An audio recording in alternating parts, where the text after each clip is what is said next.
So good evening. Tonight we're going to be presenting the capital projects update. With us are members from the Quandel team, and they will be showing a presentation after the initial presentation that I'm going to be presenting. The purpose of this initial part is for us to just kind of recap where we were and why we are doing this. And then we'll turn it over to Quandel so they can actually walk you through the numbers. So just to give you a brief timeline of how this started, back in 2017, the district engaged the services of KCBA to do a district-wide facility study. And during that facility study, they looked at each of our buildings and made recommendations as to what were needs for the building, whether it was the heating, cooling, flooring, just looked at the entire facility. During the years of 2018 to 2021, the district started working through many of those projects. Most of them being the replacement or upgrading of the roofs of school buildings, and in several of our buildings they replaced the chillers. One project was done at Lorraine, one was done at Jacksonville. In 2022, we revisited, as part of the budget process, we revisited the KCBA original study. Because we realized as the new administration that there were still a number of items that had not been completed off the original KCBA study. And at that point, we started to work with Quandel, who we have worked with before in the past, to go through the original KCBA study to see if what still needed to be done, to what extent it needed to be done, and if there were other projects that needed to be added at this time. So here we are in 2023, and at this presentation tonight, we'll be going through the projects that are remaining, some other projects that have since been identified, and then Quandel will be talking to you about the numbers. Having looked at the numbers and had several meetings with this team, as we all know, inflation has hit everyone hard. School districts are no different, and supplies and labor, materials have all substantially increased. So the numbers that you're going to see presented tonight are going to be different than the original numbers that were presented, because at that point that was a surface level look at KCBA's report, and they've now done and have been able to do a deeper dive with their engineers to really go into our buildings and see where we are. So just to make sure everyone is aware of that.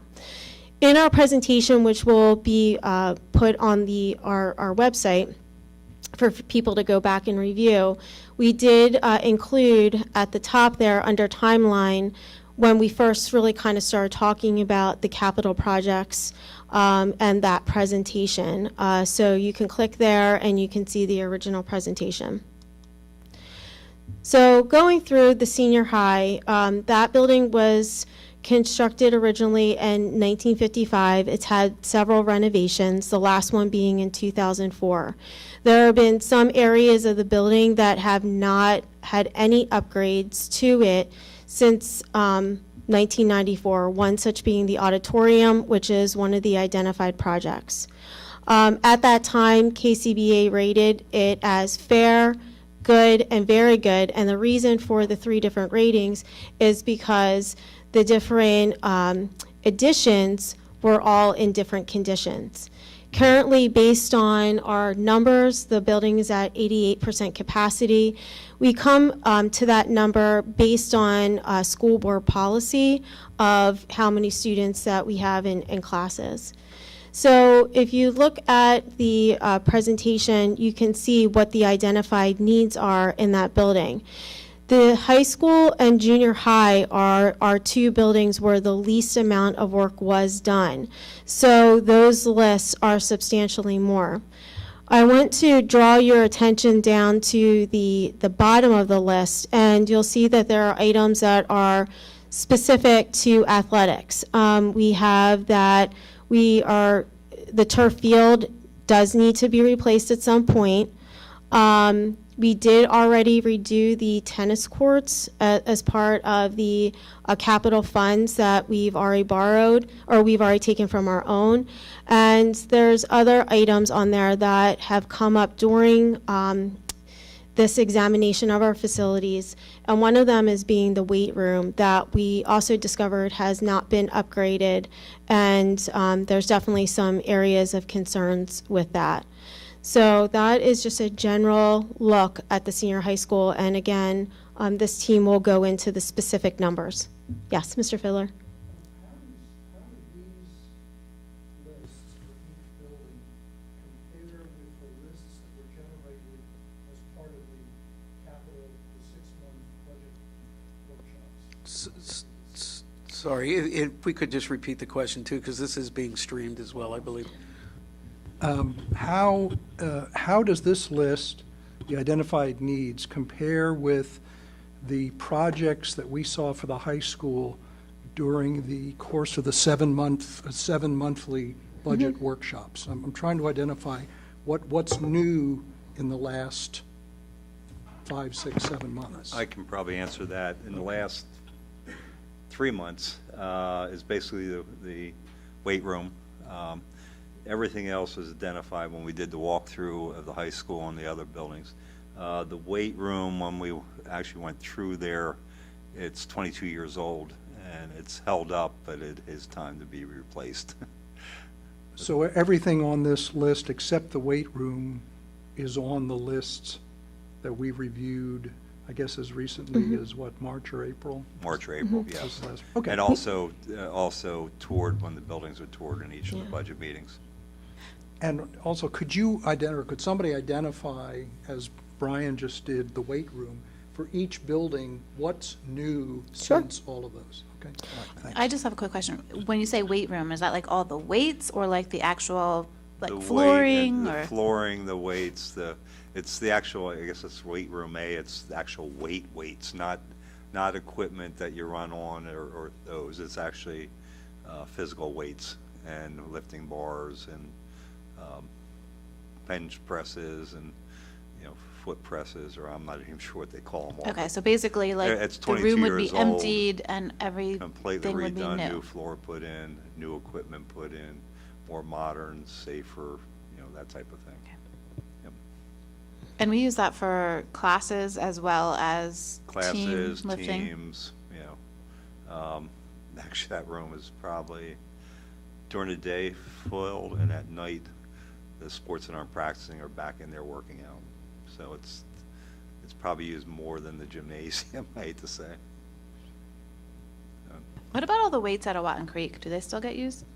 Diana Bogus uses that as part of, I think only the 3rd and 4th graders use that, but that is specifically for small children. I think the heaviest it goes is 15 pounds. It's not adult equipment. So just to go back to what Brian was saying, the majority of items on these lists are all things that were identified, and most of them were originally identified by KCBA.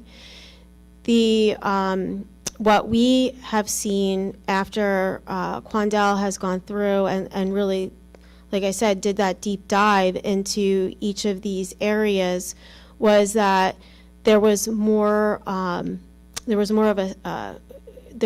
issues than had initially been found or that they anticipated finding, which has increased the cost along with the cost of materials and of course labor. But I don't want to steal their thunder. I'll let you handle that. So the junior high is, some of the projects have already been started. The most notably is the HVAC project that was started. When you may recall when the board first started talking about the replacement of that system, it was, I believe, around $1 million+. But by the time we went in to actually do the project, because of the extent of what needed to be done, that project came in over $3 million. And the money that we're using to pay for that project is actually coming out of our own capital fund. And during the budget process, it was discussed by the board that once we borrow the funds that we need to do these other capital projects, that we will basically repay that fund back, so we have money in there in case of things coming up. Since this time that we have identified the needs of the junior high, the only item that has come up that was really not identified in the KCBA report was looking at a wrestling room. And it is something that we have mentioned to the board before. This building is, again, had 3 renovations, the last one being back in 1996. It's at 89% capacity, and along with that, we've had our sports teams growing, and in particular, our wrestling team. So now we've added girls wrestling. Right now, we have the high school wrestling room, and that's used very heavily. And we have the wrestling room that's here in the old gym here at Lausch that, again, is used very heavily. The third wrestling room was at the junior high, and when we went through the building, we didn't take everyone down there because it's a little bit to get down there, but it's actually, you have to, where you're walking isn't great. You're walking through an area where there's mechanicals, and it's a very, very small space. Since that time, we have identified our wood shop area. The junior high used to have a wood shop program, and we no longer have that.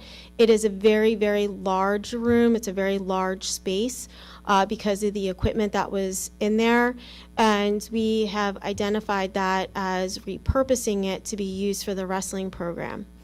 The reason why we believe that that is important is, again, because since this time we've added girls wrestling, but also in order for our students to come over here and access the wrestling room at Lausch, we also need to provide transportation. And transportation right now, as you know, is very challenging. So to bring kids over for wrestling practice when we need to get children home is also a concern, and it would be better to have it there on site where the students are actually there. They are actually. Brian, do you have anything you want to add about the junior high projects? Yeah, the wrestling room is a lot larger in the old wood shop space. It would save us from having to transport students back and forth to Lausch. 2 years ago, we used to practice in the basement wrestling room, but the program has grown so large that they don't have the room there. And plus, last year they added girls wrestling, so it just put us out of space. So we ended up having to bus them every day over to here. And this location also has an outside entrance, so you can actually use that not just during the day, but in the evenings, and close it off from the rest of the school if needed to be. So if I can ask, with that room, we have it needs an HVAC upgrade. Is that the new wrestling room needs an HVAC upgrade? Yes. Okay. I thought it was the old room needed that, and Well, the old room, we didn't do that because the old room also needed not just an HVAC upgrade, it needed access upgrade to bring it into ADA compliance. We'd have to build new walls and new doors because the second egress or egress was through a utility room, which you really shouldn't be using. That's another reason we stopped using it. It's also a very low ceiling. I mean, if you walk through, you can easily touch it, So what else would be needed for that room to convert it to a wrestling room? Just the HVAC? Is that it? Well, HVAC, all the holes in the floors would have to be filled out, and new wrestling mat, the walls lined similar like you have here at Lausch, with wrestling. We can't use the old wrestling mats from the other room? Yeah, you haven't seen them, have you? No. How old Yeah. are they? They're falling apart. They're chipped and, yeah.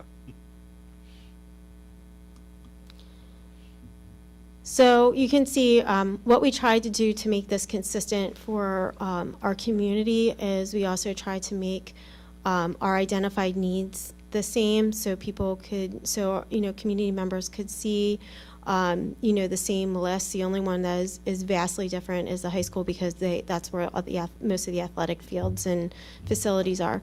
But the identified needs at Riften remain somewhat the same as we've been talking about. Riften is one of our newer buildings. It was built back in 2002. At that time, KCBA rated it as being in very good condition. And at this point, we are at 101% capacity.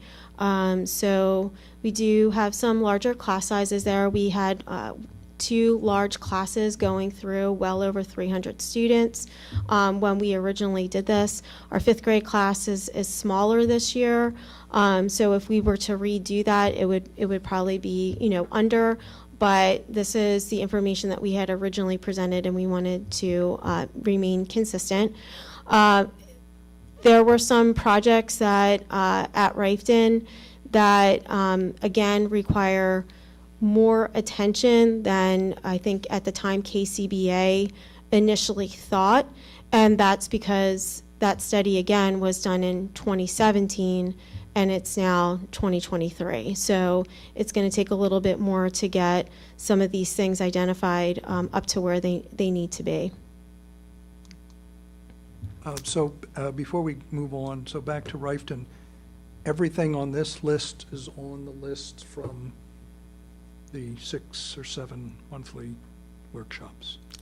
Yeah, yes, I believe so. So there's nothing new here as there was with the high school and the junior high wrestling room and high school weight room.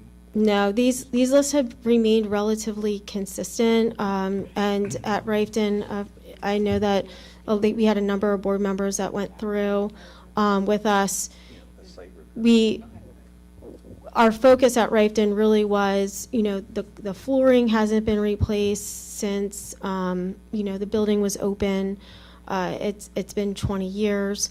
But some of the more major mechanical things at this point do need to be addressed because, again, the building has been open for 20 years. And then there's just some other things like the access road. That's always been somewhat of an issue.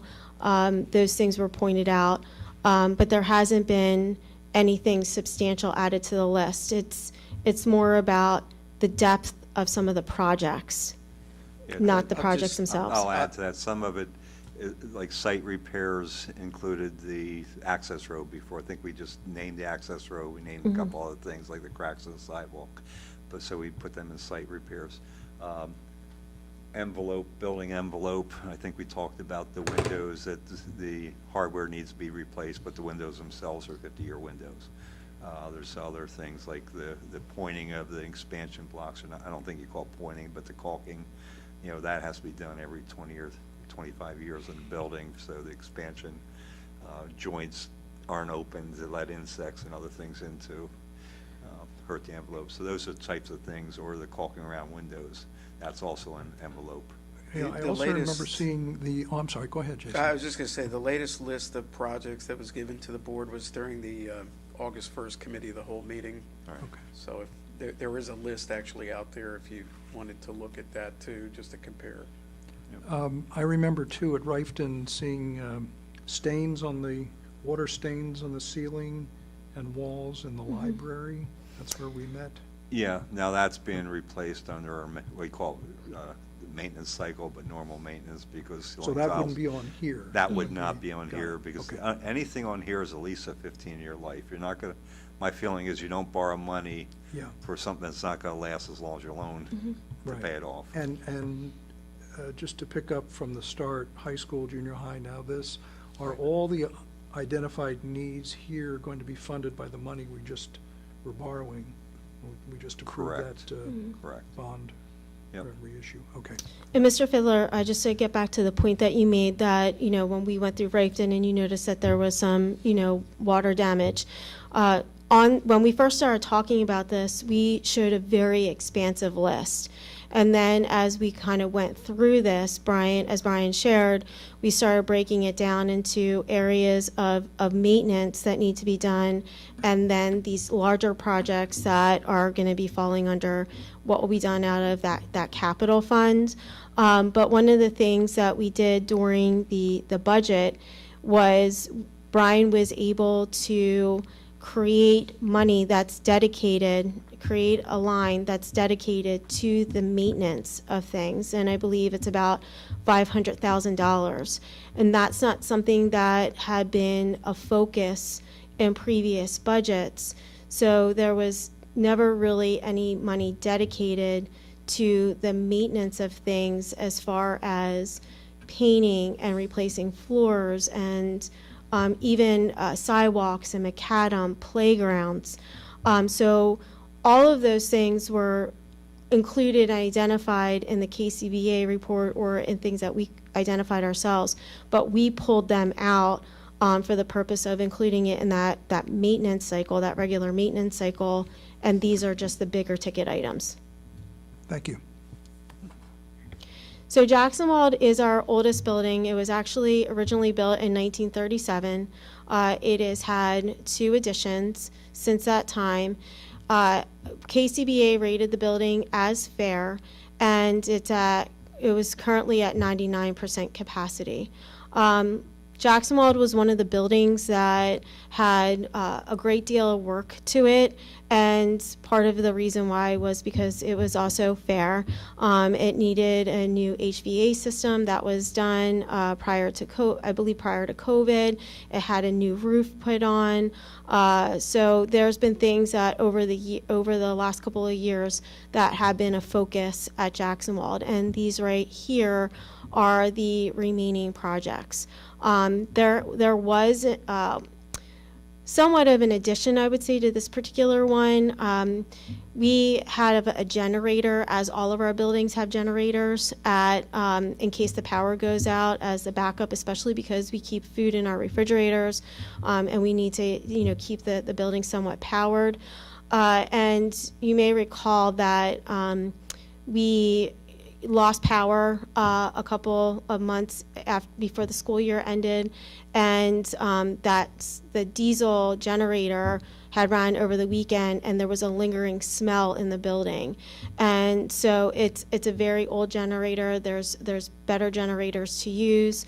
The building had been aired out, but if you've ever been around diesel, there's that, like I said, that lingering smell. It was completely safe. But it's our recommendation that be taken out and replaced with something that's A, more efficient, and B, doesn't have that smell, especially with the way that weather has been recently and the number of power outages that our community has experienced. Lorraine was originally built in 1959. It had a renovation in 1992. During the KCBA study, it was again rated as fair, and it's at 90% capacity. Like Jackson Wald, there was a number of larger ticket items like HVAC that was done there. That roof was taken care of. So you'll see that these are the remaining items that would fall under capital projects. Owaton Creek is our newest building, and built in 2011, and in 2017 it was rated as in excellent condition, as we would expect, and it is at 89% capacity.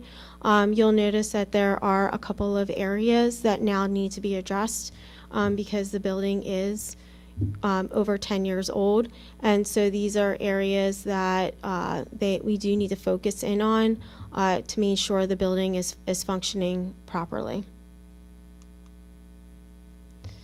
Then we have the Lausch Administration Building, which was built in 1973. It's gone through several renovations. It was rated as fair, good. It does not have a capacity. There were a number of items that were taken care of in this building to maintain it, keep it running, because it had been closed for so long. And the last remaining item at this point really is focused on masonry, that needs to be addressed with some loose bricks and things of that nature. Our maintenance garage, we don't really have a history for. I feel like it's just here. It's always been here. We can't find a date on that. But we definitely have some plumbing upgrades that need to be taken care of. And as we know, we've been talking about the roof. The roof does need to be repaired. So that's the end of just the recap of where we are with the history of our buildings, the timeline of the projects, how we got to this point, and the identified projects. And now I'm going to turn it over to Quandel, and they're going to go through with you the projects themselves and the cost. Just because sticker shock is a real thing, I just want to make sure that everyone knows, our board members, the community, that this is a high level look. It's an estimate. Some of these numbers may go down. Hopefully they don't go up. But just like when you're going through a personal home project, you're going to look at the highest level of things that you may want, and then as the numbers become real, you start to scale back on that project, or maybe you take some things out. There's probably not too many things that we can take out in these projects because of what needs to be done to keep the buildings running. But there are things that can be downgraded. All of the projects identified will eventually have to be done. It's just determining how and when that they are done. And Quandel will be able to give you a better estimate of that. But there are many things here that have been identified that are priority needs. And then there are other ones like the high school auditorium where it's a high level view, and then you can scale that project back. Or you can potentially put that on the back burner, knowing that the last time it was renovated was 1992, and something will have to be done with it eventually, maybe not by this current board. But they'll be able to give you a more in-depth explanation of the projects. Can I actually ask you a question before we move Sure. forward to that? When you talked about the maintenance garage, the bathrooms, I don't know if this is a question for Quandel or not, but I know when you first presented the projects to us, you put that on the list of not recommended. Mm-hmm. Why all of a sudden is it not on that list? So I don't believe we're adding back, I think we're adding back bathrooms just for the referees' use, but the original project, I believe, had the scope that it would be open to the public. Yeah, Like, it was going to be a larger scale project of bathrooms. There's 2 single bathrooms in the basement of the garage area. Right now, our trainers use that, and the athletes. Those bathrooms were basically taken apart and the drains filled with sand. So what we're talking about, just restoring them for the trainers, the referees, and the injured players to be able to use. But it would not be public, because you don't have public walking through the garage. What have they been using? Porta potties? They're using the porta Or potty? go up to the Or they top. go upstairs? Yeah. Okay. And for how long has that been? That you've had All I sand know and- is I've been here 3 years, it's been that way, so I'm sure it's longer than that. Okay, all right. And how many bathrooms are upstairs? 2 sets? No, I'm saying that when I say upstairs, I mean up at the stadium entrance. Yeah. There's yeah. none upstairs of the garage. There's 2 No, sets no, up you're talking the there. stadium. There's dang bathrooms Yeah. in the stadium. Yeah. Yeah, these are 2 individual bathrooms in the basement, Right. But Right. they've been now using the ones, if they can walk up, or the porta potties down there. Yeah. okay, all right, thank you. Yep. That's okay. Allison, do you have a question, or? No. Okay, all right, I'm going to turn it over. There you go.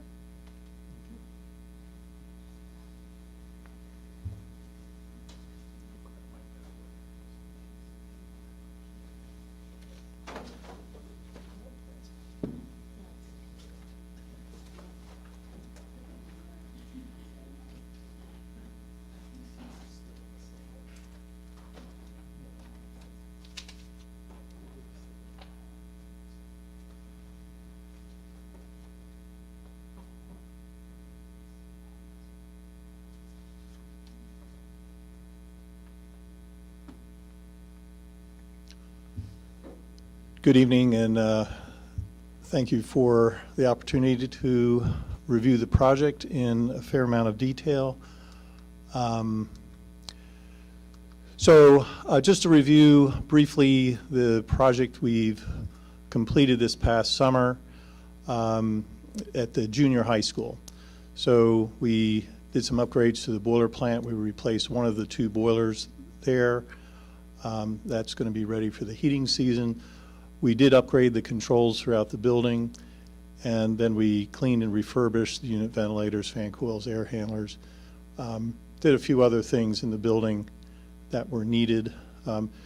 We also remain vigilant about being in touch with our utilities, and anytime there's an opportunity for rebates, we file that paperwork.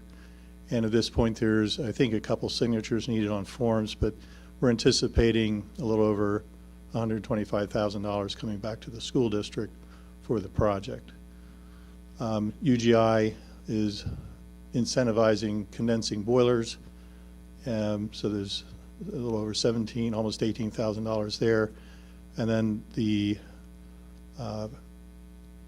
electric utility is also incentivizing the upgrades that we did for the balance of the funds. So we're in the commissioning process now of the control system, making sure everything's working well. So I don't know if there are any questions on that project that's now completed. Just one, what was the total cost of this project? That was around, I think it's 3.5 million. And is that in the graph, yeah, that we have already under, okay. So it's green in there? I think it's Or pink? yeah, I was gonna say, I thought. Like the beige?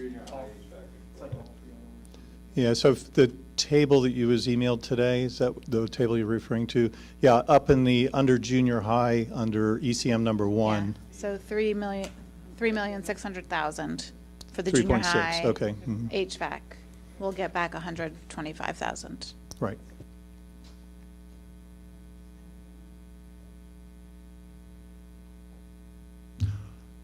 Okay, moving on into the project that's coming up. So starting with Jackson Wald, and we'll go through alphabetically the buildings. And I'll make a footnote here. This is a similar presentation of some small modifications in terms of the slides and scope of work that we presented 2 months ago when we were here last to sort of introduce some of the details of the project. So I will go quickly through these unless you have questions. I don't intend to read all the aspects of the slide. Most of the buildings, not all, but many have envelope repairs that will look at masonry issues. So this building is the most in need of masonry repairs. And oddly enough, it's not on the earliest brick, though there are some minor areas there. It's on the one of the additions, and I don't remember the year. Sorry, I'm sorry to interrupt Yes, you. go ahead. I feel like we've been through this many times. Does everybody else feel that way? That, like, do we need to, like, go each, or just like, this is really what we need? Or, I mean, I think we understand what Yeah, I is know- meant to be done at each one. I know for me, the biggest thing is the cost. Yeah, okay, well, And- that's very good guidance, so thank you. I will not dwell on these things, and Sherry will comment about my ability to go into the weeds, and I will take guidance to not do that at any time. So And I also have a question. Yes. It would also be helpful to know what's been done and what's still to be done.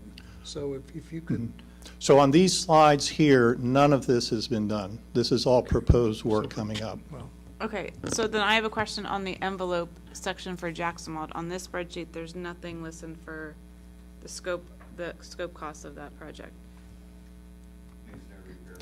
Masonry Okay, so, all repairs, right. yeah, so, So it's under masonry, not envelope. Okay. correct. All right, so the prices that we have on our spreadsheet then would match, like, the masonry repairs with the envelope would be 524. Is that correct? I believe It's that's under right. Mason, yeah. Okay, so there's 3 green, So I should This is- probably, should I just fast forward to that table that you have? Yeah. Yeah, that's, Okay. that's great. And what we'll do is we'll post this presentation on our website as well. So that way for the community that are tuning in that are not as familiar with these projects, they can run through the slides and actually see the pictures and why we're recommending or what needs to be done, why it needs to be done. Yeah, and I would just point out too that with this slide that we're showing here, we are not showing the 3.6 million that we've already spent towards the junior high. And Correct, yeah. So this table here does not include the capital recovery. yeah, which And would that would have been added since we put this slide together. and that is falling under the capital the reimbursement resolution, so that would still fall under the financing.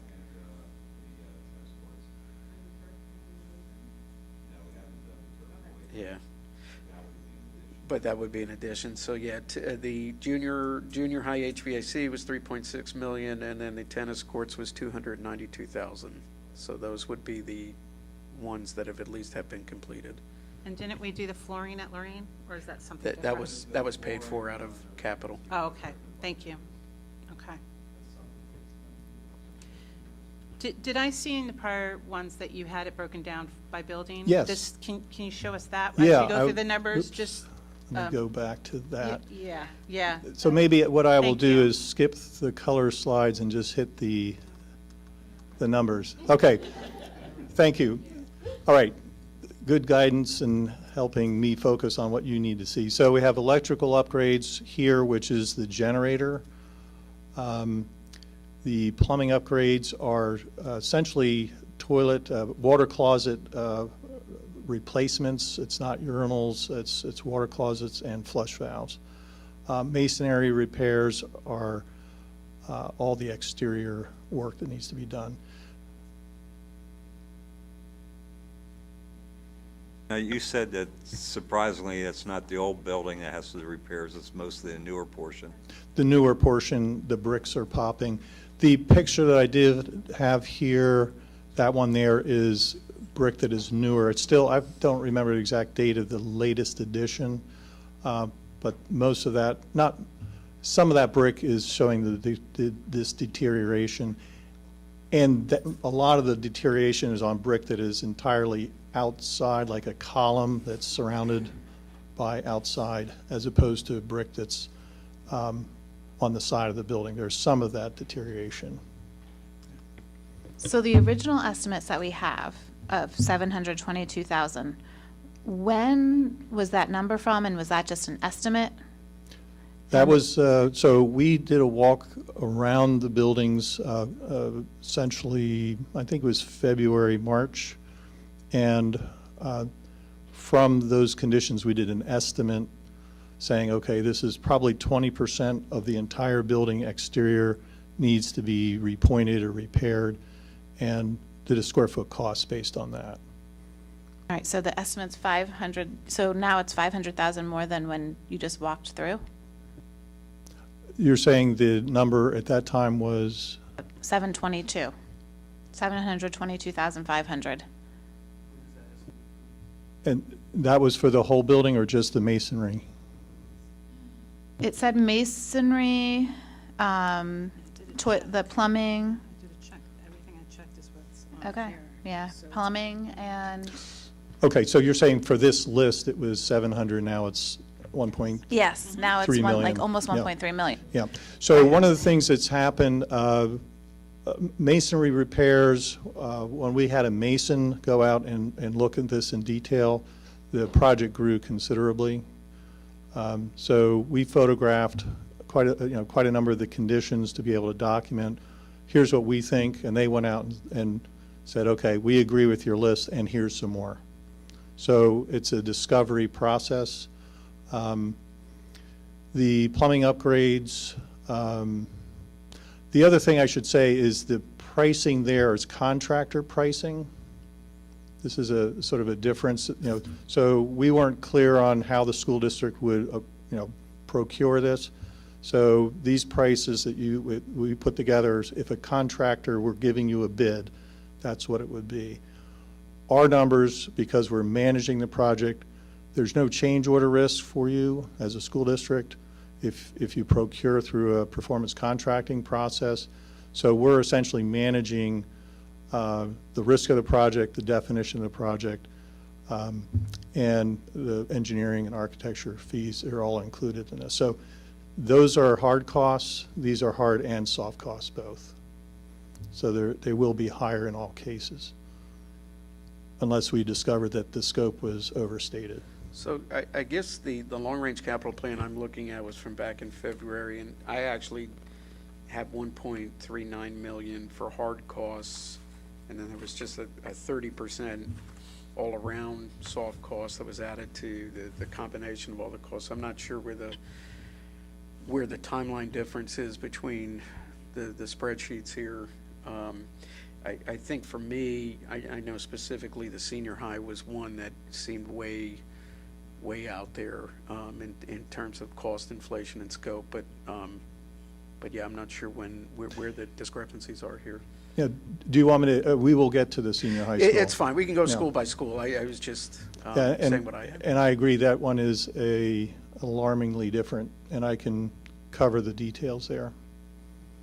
If I could just add to that, John, I've learned a lot, talking to them over the last couple of months, and one of the things that we talked about in the numbers, because we were questioning it as well, and I might have had a slight heart attack when I saw the increases, was one of the examples that I was provided specific to Jackson Weld was the removal of the tank.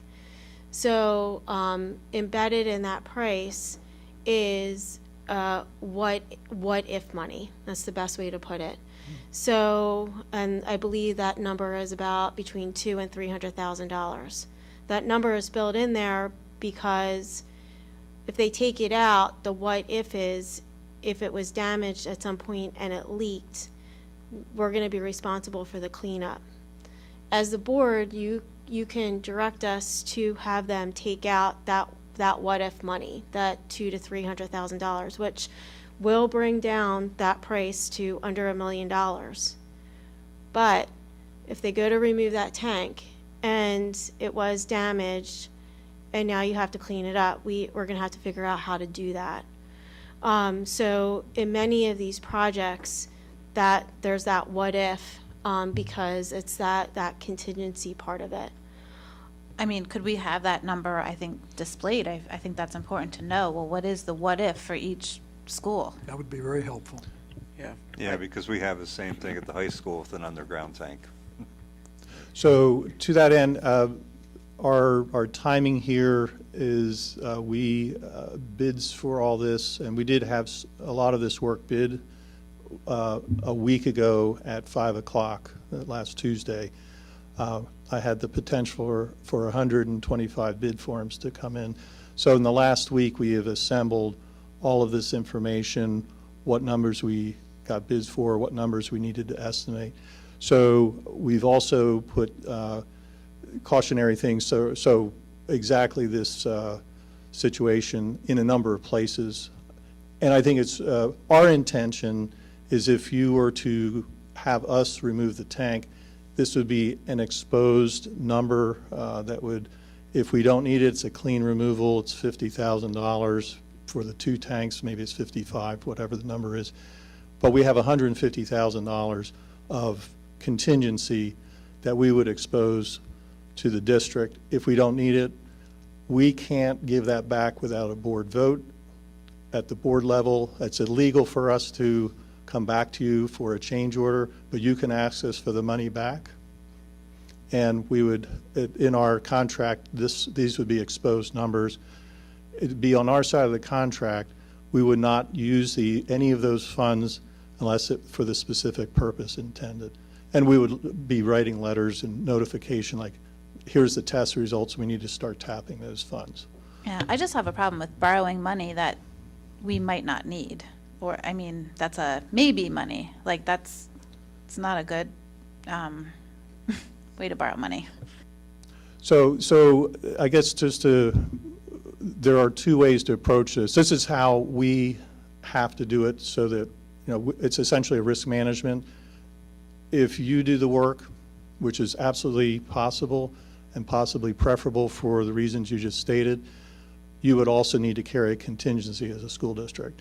So you would get a quote for $55,000 to remove both tanks. You have a finger crossed hope for the best outcome, but from a fiduciary standpoint, you would need to account for potential. And the $300,000, if both tanks have failures, we're estimating that's what the potential upside would be. It could be more, it could be a lot less. So how do you account for that when you don't know? So that's a question for us on a couple of areas. So And just to add to that, we understand, we know and understand that the board is going to want to see specific breakdowns, but for the purpose of this presentation, because we anticipate this is one of a start, because you're going to want to see really truly a breakdown, I just wanted to draw your attention to that, because, like I said, it's that what if money is embedded in a number of these projects, and then when we go to break it out, you're going to see that. So I just want everyone to kind of develop that understanding now, so we are, kind of all better educated in that process, because that was something that I, learned over the last couple of weeks, learning about the different projects and where we stood with things. Okay, so right now, though, the Jackson Wald what if money is how much? that's $150,000 for the removal of the tank. In this case, actually, the tank is going to be retired in place. There will be testing. It'll be filled with an inert material and just left in place, just because if you know the entrance of the building, to the left as you're going in is where the tank is. There's a memory stone, there's a tree, flagpole. So we're not going to disturb that area. If there's contamination, the tank will come out. We will have to disturb those things and deal with the consequences there. Yeah. When are we supposed to vote on this? When are we supposed to give the nod that we want to move forward with all this? Is there a date on that? I'd like to see us go by the end of October. By the end of October. So we're at the end of September. So we have 4 weeks, 5 weeks before we have to give you the nod? Am I doing that right? Yeah. Okay. So when are we going to be able to see? Just for the fact that talking to PFM, because they'd like to close on the first portion of it before the end of the year, because you're allowed 15 million Okay. tax exempt, which sells a lot faster, and then do the next portion in sometime next year. So when are you know. thinking we can get a better breakdown of I'm thinking in 2 This- weeks, and then have another special meeting on the 24th after the, 2 weeks and have another meeting? well, we have a meeting in a week for a committee, but then we have a Voting. voting meeting, then the Tuesday after that, maybe have a final meeting with breakdown, but before that, maybe have another committee or. Okay. Okay, and we'll have a better. We're going to be together a lot. That's what Yeah, he's trying to that's say. okay. That's what he's Because I trying know to say. I probably would have PFM come down to talk again, Okay. just the what-if scenarios, because I did talk to them briefly. From what we were talking before, about 24 million, every 4 million would add another year to the length of the loan to Okay. keep the same payment. So, but just for clarity, we are going to see a better breakdown of okay, this is the definite amount we're Right. spending, and this is the potential And, amount. we're and spending. also, from talking to Quandel, a lot of these things, it's that they got, the contractor said, okay, maximum would be this, like the sound system, if you want, 30 or 40 mics instead of 25 mics, this would cost for this, that would be the maximum. So then you say, okay, we don't need that, we only need this. Do you want a Cadillac, do you want a Audi, do you want a, that type of I don't thing. think we I'm want not saying, Cadillacs. I don't want to call it that, but, Pinto, we'll take the Pinto. right now, this is worst case scenario where it would be, and then you could whittle it down to, You want marble, you want, Yeah, this is the high-level Corian. look, sticker Right. shock, and then we have to, right. What was in this tank at Jackson Wald? This was Diesel. used, yeah, for fuel oil for the building, and it's still, the generator, in theory, is still connected to it. The piping is there. And does part of the what-if gotcha fund, or whatever we want to call it, include dealing with the various environmental agencies and state and federal governments? That's when they dig down underneath the tank and find out it leaked. And who does the But if it digging? Do doesn't- we do that, or do they come in and do that? We have to have well, I'll let you explain, but Well, we'll- pretty much an engine, someone that So, is licensed to do that. Our tank removal company that we've talked to about doing this, they've come out and surveyed, they would do the remediation.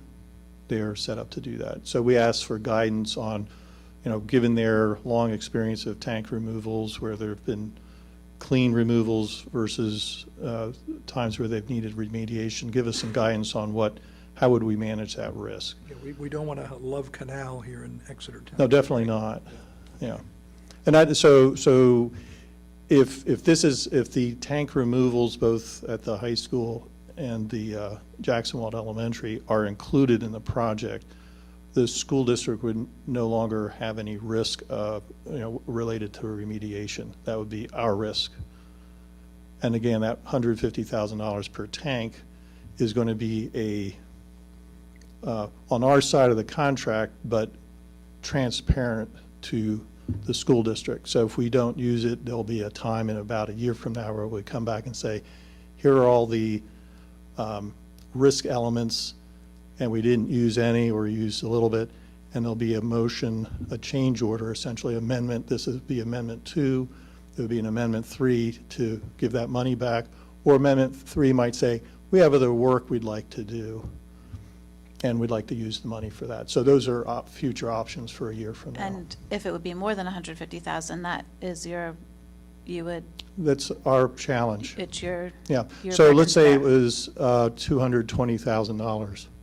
It's $220. We would not come back and say, we need extra money. Why? It's illegal to do so. I mean, that's the statute with performance contracting. If we do come back and get a chunk of money back from you, we're okay to just give that money back to the bank without any penalty? How does that work? There's, I think after the second year, there's certain bonds that can be purchased back. So you wouldn't be given back, you'd be purchased as a bond, so it would take it off the end of the loan. So can we circle back again to the parameter resolution? So we had just increased that, that last one from 21.7 million to 30 million. And obviously now when we talk about these repairs, it seems like it's even over that cost. What is the procedure that we're going to go through for the parameters resolution if we decide to do all these? You would have to do a new parameters resolution, or you use the existing one for the first chunk and do a new one for the second chunk.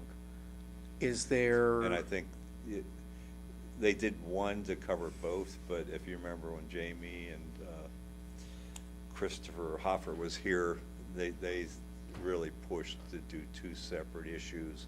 Right. One this year and then one next year in the future, just for the fact that it's easier to sell bonds that are tax exempt than to have Yeah. taxable bonds. And if you do over 15 million in issue, you have a chance to have taxable bonds. Is there any negative to splitting it in half, like having a smaller amount in the first year, instead of doing one big chunk for the parameter resolution this year and then whatever the residual is for next year?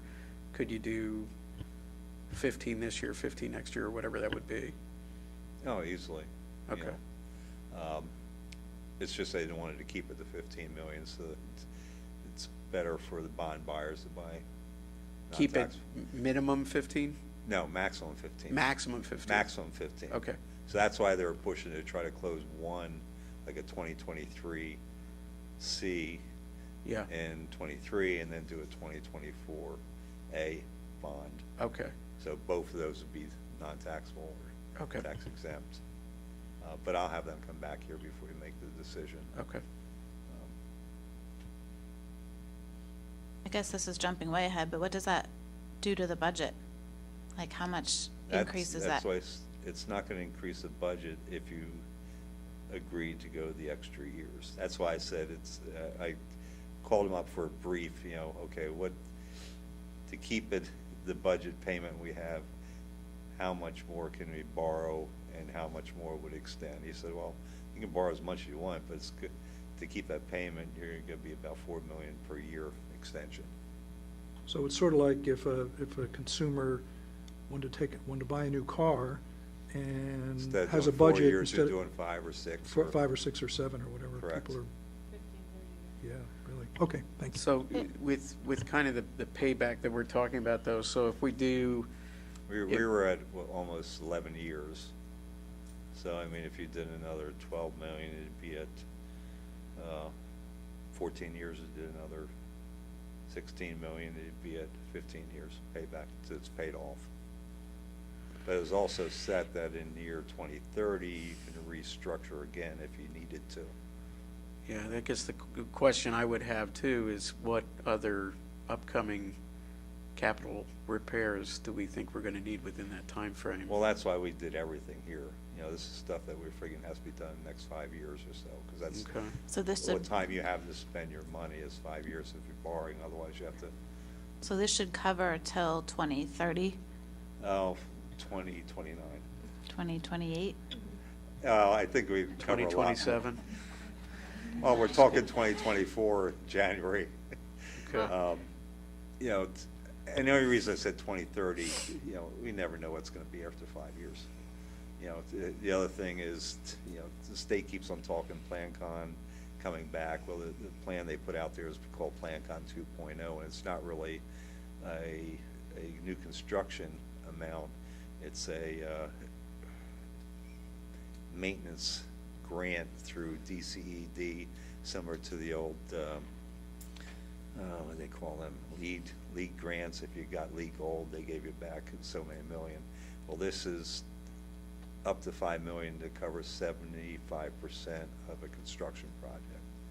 So if the state, in their budgeting, wisdom in the next couple of months comes out and says, yeah, we're gonna do PlanCon 2.0, that's something we can apply for. Which you wouldn't have to borrow, you just have to borrow for the 25%.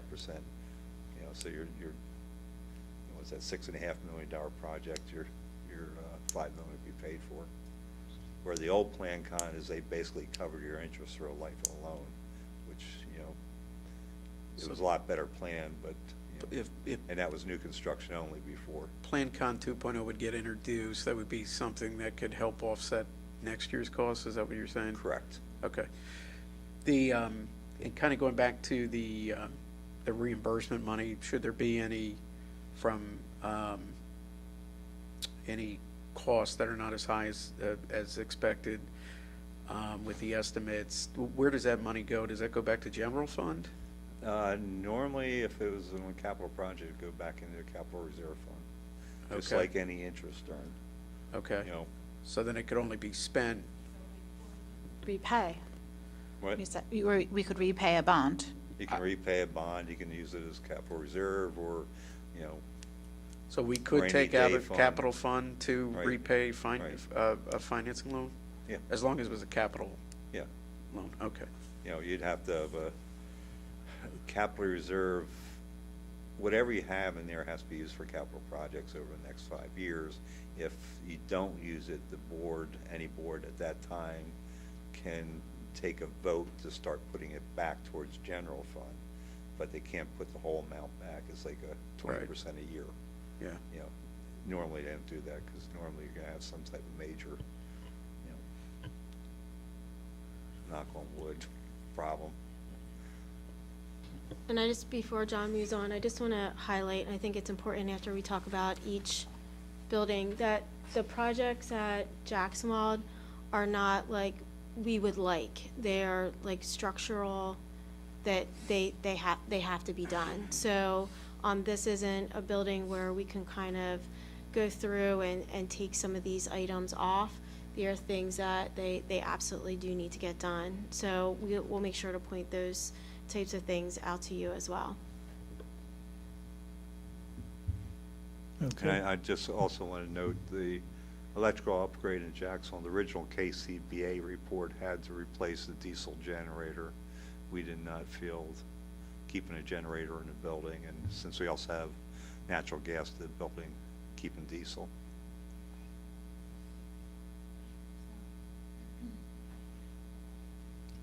Okay. Other questions on this? Seeing none.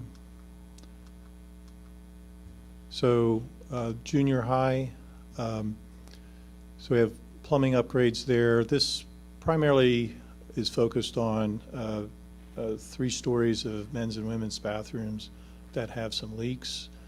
The auditorium is cafeteria and audiovisual upgrades are all rolled up together. So this covers pretty much everything in the auditorium and some minor changes to the cafeteria. Masonry repairs, yep, go ahead. Sorry. Yeah, the auditorium cafeteria AV upgrade is definitely one where that would be beneficial to have that breakout, just to see where those costs are. But the auditorium, I'm assuming that's pretty much encompassing the flooring, ripping up the flooring, putting in new seats. Walls, it's a gut. What about the wood paneling wall? Is that staying or is that going? No, So- That's worth its weight in gold. I don't think there's wood paneling at the. So, yeah. In the, Oh, in the- yeah. Oh, in the back. The junior Yeah, the junior high, high, it's so awful. Yeah, that's right. we should touch on this a little bit. Originally, we were talking about the interior of the auditorium, but we have added the lobby of the auditorium as well, which is where there is wood paneling. So part of this, there are the flooring. There will be an abatement project to remove the existing floor, both underneath the auditorium seats and in the large group instruction areas in the back. But what's not shown in these pictures is the lobby. We are essentially upgrading the lobby area.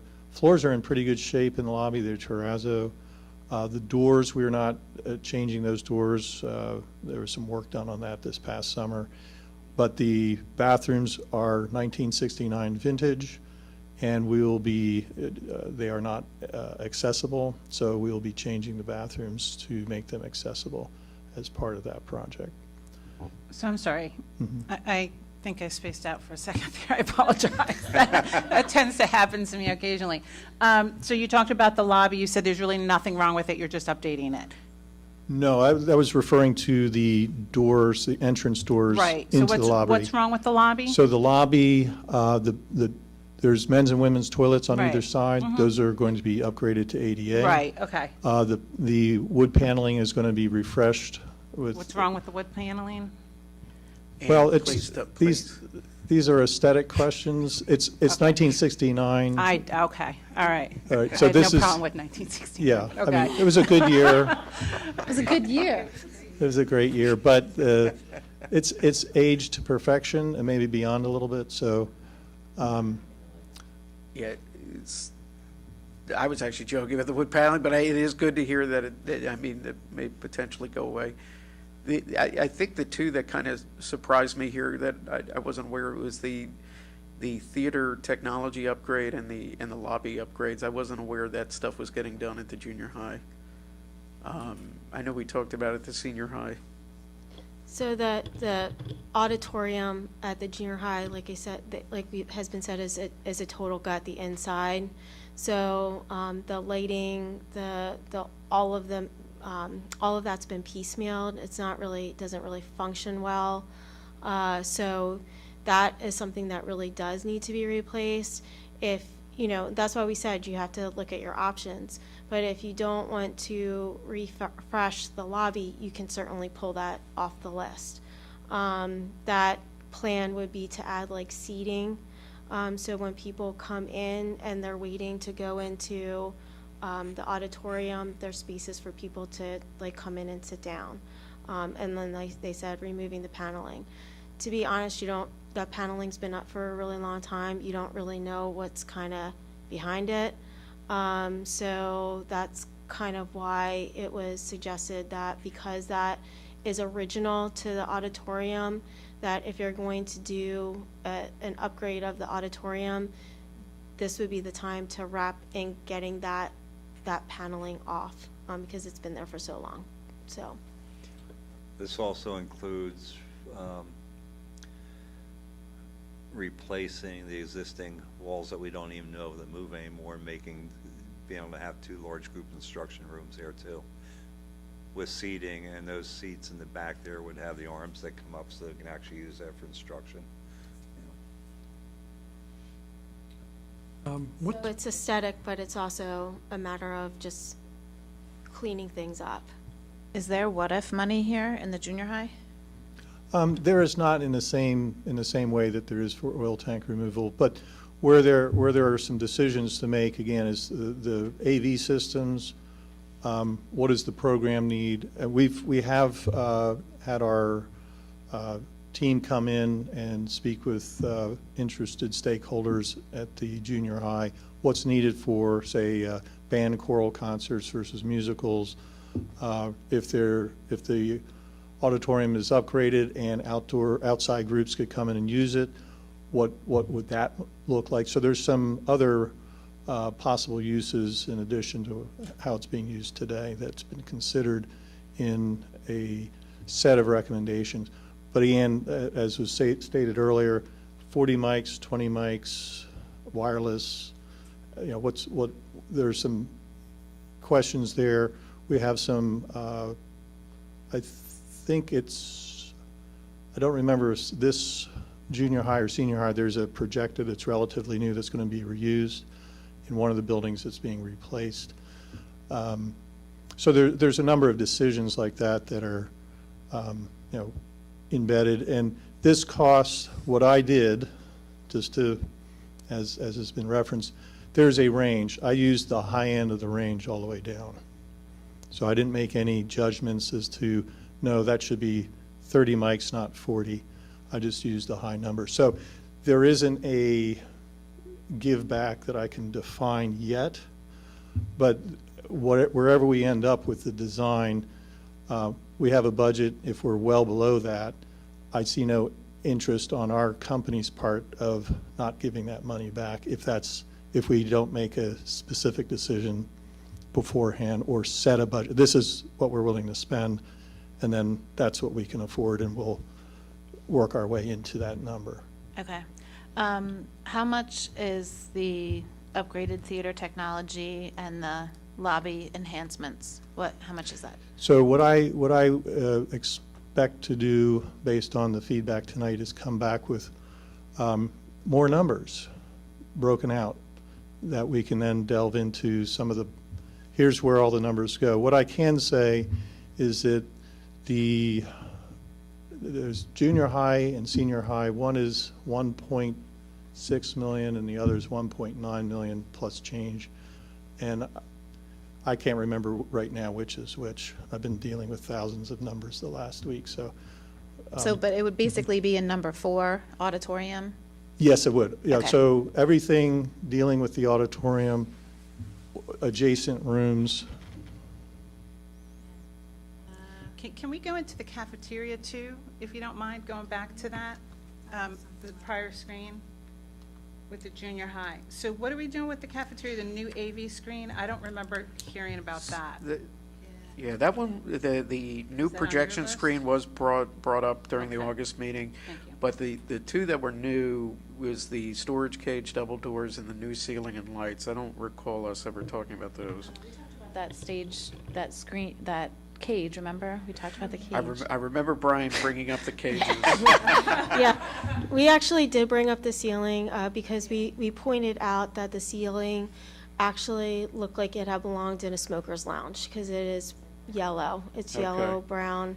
And then we had talked about that there was these, what were made to look like fake skylights, but there was lighting in there, and we can't replace the lighting anymore because there's no way to access it, and it's completely out of date. So that was something that was actually not on the original KCBA report, but was added after we had gone through and they had done their walkthrough.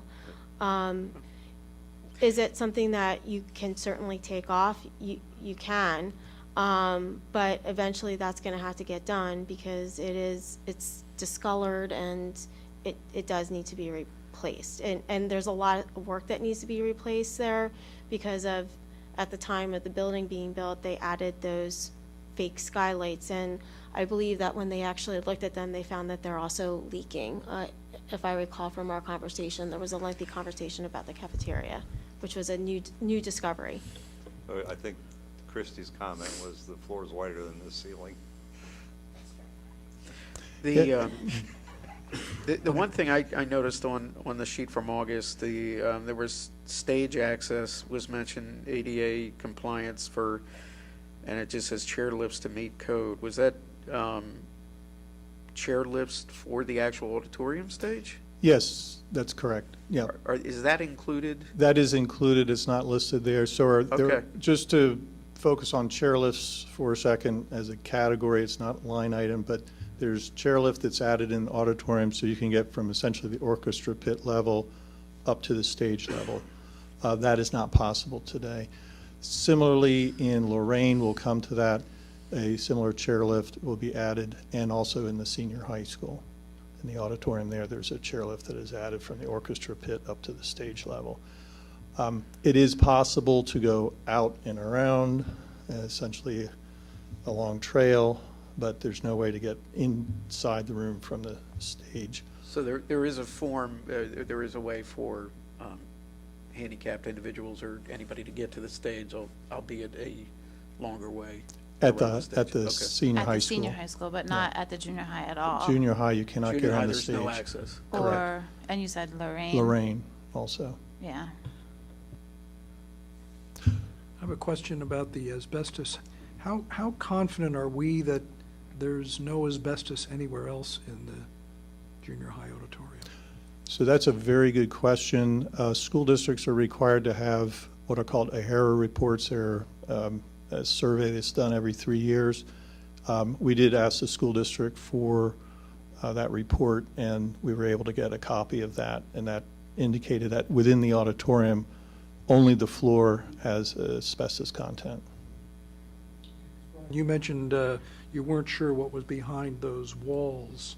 Christie mentioned that. I'm sorry. I knew it came from over here. So is it possible that there could be asbestos behind those walls? Well, I think in the or air did- report, they went through and tested as much as they could. Okay. So I'm sure they popped a plate or something, looked up underneath it. But, you know, it's not to say that they might have used, you know, a mastic glue to glue it, but I think they're mostly nailed. And that's the problem with the floor. The floor is not, the tile's not asbestos.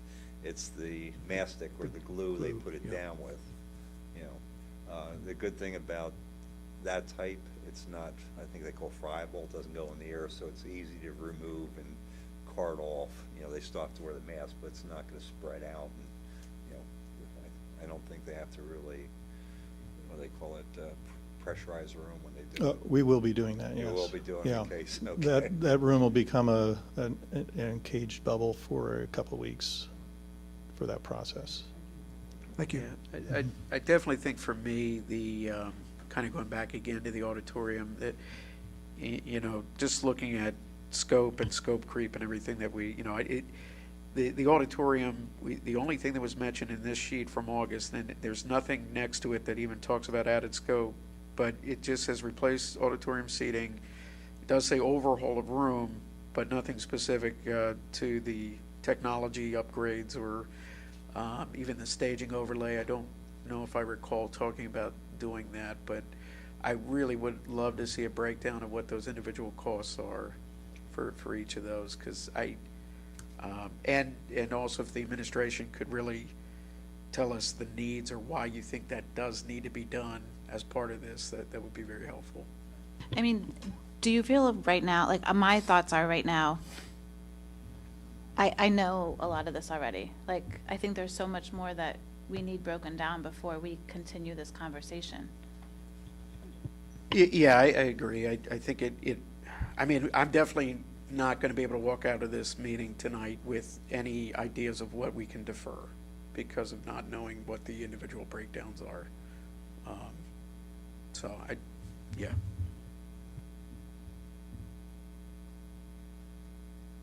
I can comment on the deferment. I've already started on that list. So I do anticipate if we continue this discussion next Tuesday, not, that's up to you, but we should have more details on. I kind of, like, I felt that we were at the point that, like, we already had these are the things that must be done list. And now I feel like we're back to, like, adding more things in. And now it's not the what must be done list anymore. It's just like all the things that could be done. So, you Yeah, know, I I asked would that really que- like to go back to these are the things that must be done list. I remember asking that question 6 months ago of the list that was from the workshops. Are these wants, wishes, musts, needs, safety, security? And like you, I thought, well, that's resolved. Good, let's go on to the next step. So, Now we're back to, Can I respond Square to some one. of these concerns? So 6 months ago, we did a walkthrough in 2 days of the entire district, looking at the KCBA list, mainly to update that list. Here's what's been done, here's what's not been done, what are the current costs? In that time, we did not do a detailed walkthrough for the purpose of understanding if we enter into a more detailed project, what would the total scope be? So we pretty much worked off of that list, and those are the costs. So in the intervening time, as we've gotten to know more about each of the buildings, so a year ago, we knew the junior high school pretty well, and we came back with a fairly detailed project of what could be reused and refurbished and what it needed to be replaced. Fortunately, there, a lot of the equipment could be refurbished. The controls were antiquated. They needed to be replaced and upgraded. Similarly, in the senior high school and other parts of the other buildings in the district, we did not do the deep dive walkthroughs. So there's been discussion of scope creep and discussion of, well, is this just added on? I guess the way I'm looking at, there's been a lot of deferred maintenance in the school district. We're not interested in bringing a project that, hey, you ought to do this. These are things, if the mission of education is to continue for a period of time, it's important to consider doing this work. Now, there may be some things that can be deferred a year or two. For example, there may be some of the plumbing projects that you want to push out. Do you need to replace the water closets in Jackson Wald next summer? Maybe not. Maybe that could be put out a year or two. But a lot of the work that needs to be done in this district, we're not bringing an inflated project. We're bringing a project that's going to put the district into a good, maintainable position for a decade or more going forward. So that's really what we're trying to bring here. You do not have those details tonight. That's Yeah. absolutely true. Yeah, I definitely, it would helpful to have the breakdown, but also again, kind of like what Mrs. Wilson said, we originally, when we were looking at these things, we talked about prioritization. What are the needs? What needs to come first before some of these other things? And I think that's also missing, maybe from some of this that we're looking at, just being able to know, where, certain things like plumbing needs to get done before, upgrading the theater technology and things like that. That's, those are key, I think, as well in helping us make some of these decisions. And Mr. Feig, I guess I would ask you if, I know we said we're shooting for the end of October for the vote on the parameters resolution and to do the financing, but I think for me, I want to know what are the consequences of not doing it then and having to push this out further because we still need to go over more information. Consequences, I think if we don't do something before the end of the year, we're not gonna be able to do much work next summer, because it's not supply chain, it's just delivery times for certain things. Now, when you're talking the auditorium, a lot of things there, we know the seats need to be replaced, we're out of seats, we can't replace them, and before we do any of that, we gotta do the floor, so, you could probably do the floor and the seating, and then look at the lighting and sound system at a later time. Right now, when they have plays, they either rent or they make do with what they are. The high school, the same thing. I think Yeah. they've spent $7,000 on renting for the last spring play just for the mic system, and sound system. But that's, you can always keep on renting and going that way, or do you want to have it in-house? My concern is if you put in all new seats and redo the auditorium, and you don't have the sound and lighting system, you're gonna probably get feedback from the public that, hey, you got this beautiful auditorium, but you have a lousy sound system. I think I'll get more feedback from the public over the taxes than the nice auditorium, to be Right. honest with you. But the concern I guess I have is if we're gonna break out the parameters resolution by year, can we get a recommendation from the administration of what projects to target, or that you would like to see targeted for the first year in the resolution? I think that would also be helpful. Right. Yeah, like maybe we could just do 15 million at a time. Target 15 million, Yeah. right? And out of that 15 million, figure out what projects must actually get done in that first Yeah. first scope, yeah. Yeah, we could do that, and like, my other concern is we keep within the budgeting, that we keep the debt service around $6 million. That's why I said if you had to borrow more, that's why I called up Jamie, PFM, and said, okay, what's the true cost? And he said about, you take $4 million and add a year, $4 million and add a year, so everything you add on to the original 24 that he had put into the debt service, would just add another year on the, because we had 20 million improvements between the regular work and the safety work, which we've already been doing, plus replenishing the 4 million into the capital reserve that you have that rainy day fund down the road.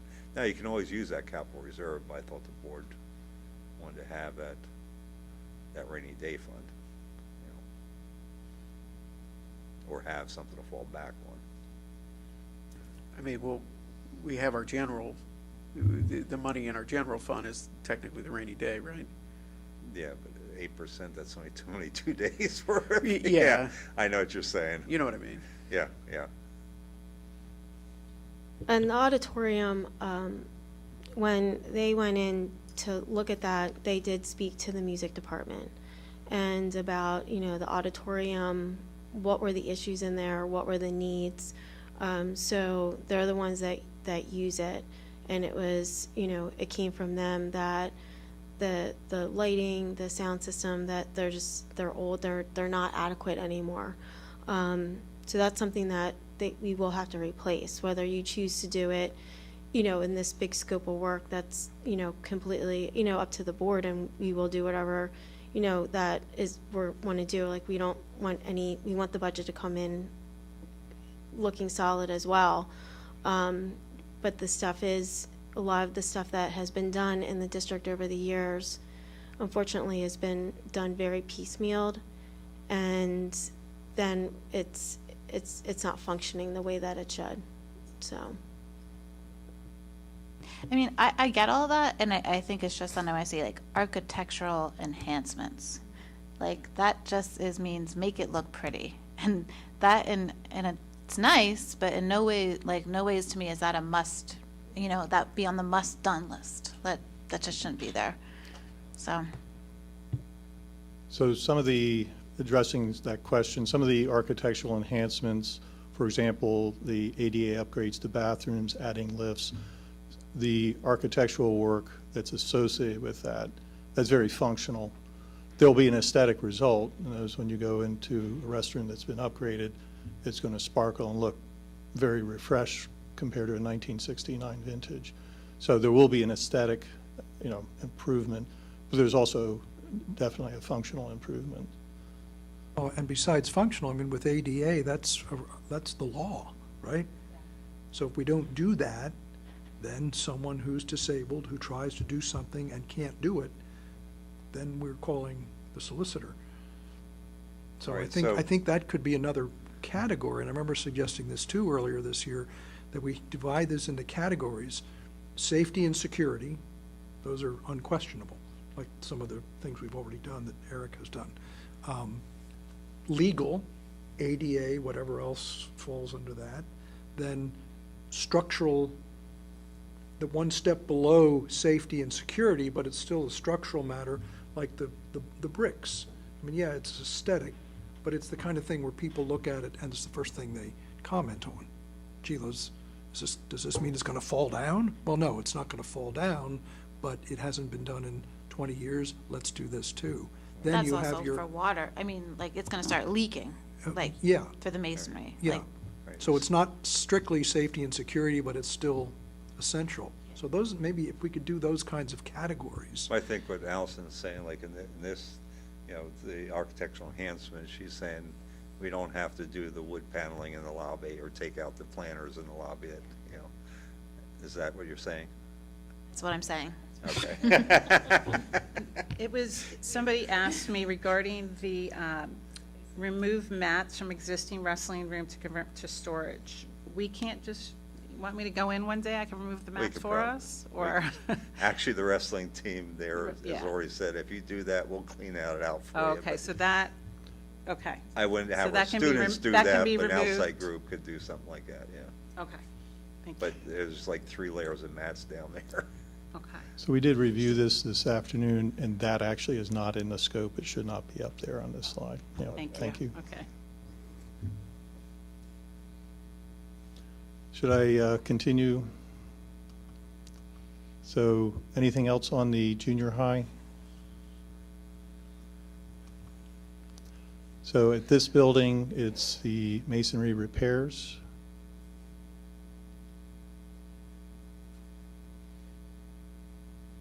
Yeah, I think we're good on this one, probably. I'll just go through this very quickly. So at Lorraine, masonry repairs, plumbing is changing out the water closets in the gang restrooms and the individual toilet rooms, and then the chairlift that I mentioned earlier. And that's how that breaks out. I'm just saying that from what the original, like, that's actually less than it was before. Yeah, so there are some categories, again, when we walk through a building, we say, this is what we're seeing, these are square foot numbers. Now we're at actual scopes. We have some architectural schematic design done, and we were able to go out to contractors and get real pricing on these.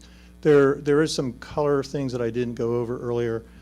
Pricing is complete if it's green. So those are, if you wanted to move forward tomorrow, just as a hypothetical, we could write a contract for that amount and start writing contracts, you know, almost immediately.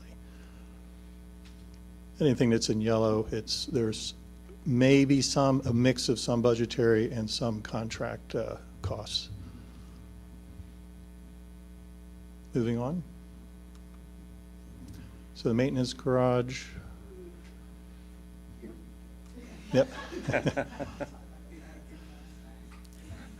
So this one, we have a mix of budgetary and contract costs. So this plumbing upgrades includes essentially that garage does not have an ADA access to those restrooms. So as we're upgrading those, they would need to be brought forward to from an ADA perspective. So that brings up a question in terms of how we might present this. Would this fall, I mean, this is a mix of plumbing and ADA. And I'd see it as, you know, my background is mechanical, so I see this as a plumbing project. But others might see this as an ADA project, which it is also. So would there be help in saying if there's anything ADA, put it in that category and start as, you know, bathroom upgrade, ADA driven, something like that might be helpful for deciding. That would be helpful for me, and I think the Yeah, public too. I think so, yeah, but I'm just looking at it too, like, okay, these are just gonna be some toilets. This is not like a aesthetically pleasing bathroom. This is just No. pretty basic. This is It's an basic. architectural improved bathroom, from what I've heard. Yeah. Yeah, so this is a practical, functional, so this isn't, there's no, you will find masonry block wall that's painted, no tile, concrete floors, epoxy finish. That's an enhancement, but yeah, there will be. Still work. And that will be ADA compliant. I do have a question. We had talked about a roof replacement for the maintenance garage. Is that That's an not envelope included? repairs. It's an envelope? Yeah, that Okay. and caulking the windows and, you know. Yeah, I knew the windows and the weatherproofing seal was under the envelope, so the roofing's under the envelope now too. Okay. Yeah, I know that was brought up by some members as a question of the timing on that one because of Yeah. the state of the roof that's there. Do we know when? As the soon urgency? as the board just a quick overview of schedule for this project. Anything that can be done as soon as possible that doesn't interfere with the education mission, safety of buildings and all that sort of thing. With permission, we will proceed with that work. So this would be a prime example of the roof. Exterior masonry repairs, a lot of that may happen. Maybe that needs to be second shift, but that's a discussion that we would have with the school district administration.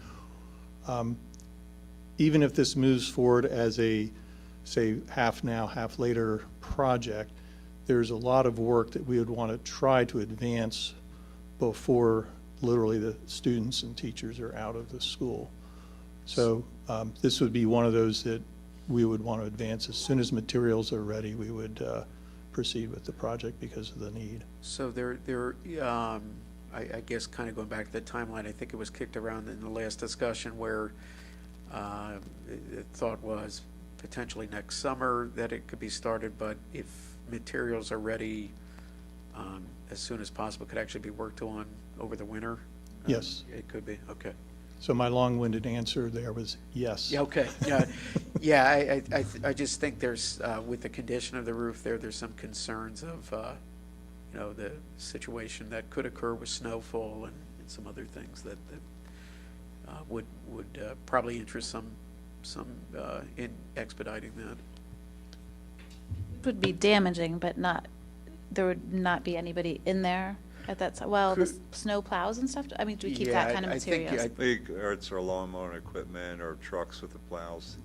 During the winter, we usually have a truck or two in there with the salt beds in, and so they can go right out. So you don't want to really leave them outside unless you have them covered. Is there any concern to the roof and having significant snowfall? No, because I think the joists and everything there, it's just that it leaks. And the more Okay, so it's snowfall is more just water. concerns of water leaking? Okay. I hate to say it, we could always put plastic up to catch it and divert it. but, The blue tarp special, okay. The old bus garage special. Yeah. But the longer it goes, then there might be more decking and stuff to replace, yeah. So as was mentioned earlier, Watton Creek is the newest building in the district, and there is a minor water infiltration issue, and that may have been resolved, but we're not certain yet. There's, in the picture, does this have a laser pointer? Yes. In the picture, no, that's going to disappear. Well, the two columns of picture, the upper left column, out in that grassy area, there's an area drain. When we investigated that, we found the silt filter, which is used for, probably from the construction time, was still in that drain. And we've not been out during heavy rain since to see if that was part of the issue that, the drain the filter was clogged and it was not draining. That is, the maintenance staff at the school district has removed that filter. It's no longer required during construction, yes, not now. So that may have resolved that. So we'll need to get some feedback from the school district whenever the next, fairly heavy rain occurs to see if there's water infiltration. Yeah. If there is, then we will, When did we take that out? it was about a month ago. Oh, okay. So we've had rain, but not the, Yeah. Well, this weekend would have shown it, I guess. Yeah, well, that, in July, if it made it through Yeah. that storm, I think we could. But I guess we should check to see what happened after Ophelia here, because we had, 5 or 6 inches in the last couple of days. Just for the sake of time, did anyone have any specific questions around Owanton? Because I think we did kind of go over some of this. I did, Okay. because I'm gonna reiterate how I feel. I'm Yeah. still personally not convinced about the temporary walls. I personally think that we should keep what walls are functional and replace what walls are not functional. Is there a way of separating and giving numbers for just repairing the ones that, because I know there's the temporary walls, that there's one in particular that is off the track. Personally, I would like to see numbers for if we just repaired the ones that are off the track and not functioning properly, and then the numbers if we replace them all. I don't know So- how the rest of the board feels, but that's how I feel. Yep, so the replace them all is there, so that's done. So just repairing the track, I believe there may be 1 or 2 rooms where there's damage. Whatever the damage is, I think there's a question of function, sound transmission. There's some other issues with how those walls are functioning, not simply is one area broken or not. So there's probably a further discussion with the administration on that. But Yeah, your point is well taken, I'll say that. Yeah, I've been part of that discussion, and Yes. I mean, personally, again, I speak for myself. I feel if it's been fine for the last how many years, and it's been usable for the last, and again, talking about what needs to happen now in regards to priorities, to me, that's a lesser priority, so. Yeah, so that is broken out now. So the question is, in my mind, is would you want our company to do the repairs versus the school district from a maintenance budget hiring a door contractor? We can, recommend several to come in and do an evaluation and repair. That would be a separate activity. This is to put in Fixed walls. new permanent walls. You're getting rid of the sliding ones. Would you want Ann to put a permanent wall where the broken one is, or would you just want to fix the broken one? No, I don't want to fix the broken one, Allison, thanks for clarifying that. If a wall is needed with the one that is damaged, then yeah, put a fixed wall up. I have no problem with that. I'm talking about the ones that are not damaged. For example, there's one, I believe, in the art room that is being used. We're not touching the art room. You're not touching that Yeah, one? so- Great, okay. So to clarify, there are 10 classrooms, 5 pairs of classrooms. Okay.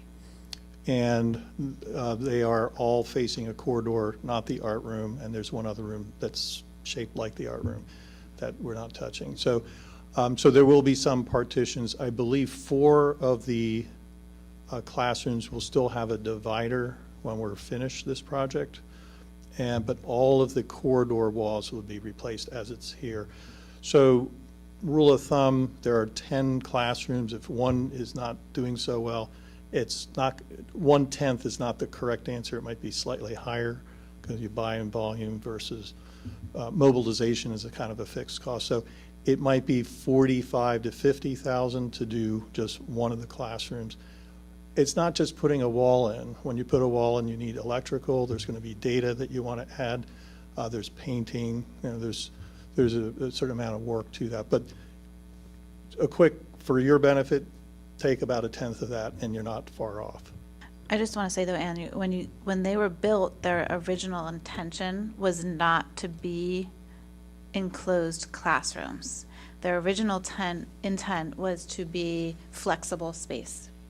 So now they are being used as classrooms, so I can see how that would be very noisy and to get all the noise going through in the hallways, because they weren't built for the purpose of being a classroom. I would like to know how many of them are actually used as classroom. I know that they're not all, but some are. I actually believe that they're all being used as classrooms right now, except for the one is the gym space, and that's the classroom that is off the track. So, and then across the hall, yeah, that's the one that's off the track. So, but, you know, Mr. Hirshhorn, Mrs. Stout are in one of the rooms. That room's been split. The pre-K rooms that the IU's, like, that's not our space, but that room's been split. There's two of the rooms have been split to use the reading spaces. So, really all the rooms are being used, except for I know that they're all being used, but Yeah. maybe only first grade is being used as classrooms, and then the other two are reading rooms, and Yeah, the one there's a first grade and second grade, and I believe Marie Clark is in a fourth grade. Yeah. Yeah. And I didn't have anything on the walls. Was there any other questions on the walls? I do, if you don't mind. Go ahead. So, we're talking $400,000 to replace all of the partition walls. Not interior, is that including interior doors? No, this would just be the walls. So the way this is laid out. Okay, so it's just yeah, your line items? There are columns that are nicely placed, so the doors, the door function goes to a column, and then the walls will go from a column Oh, I'm aware to how a it column. works. Yep, okay. No, I'm just wondering why you have interior doors, egress, and walls if we're only talking about partition walls being $400,000. So it's a great question. So we have 12 categories when we go back to that big table. We call these ECMs, energy conservation measures.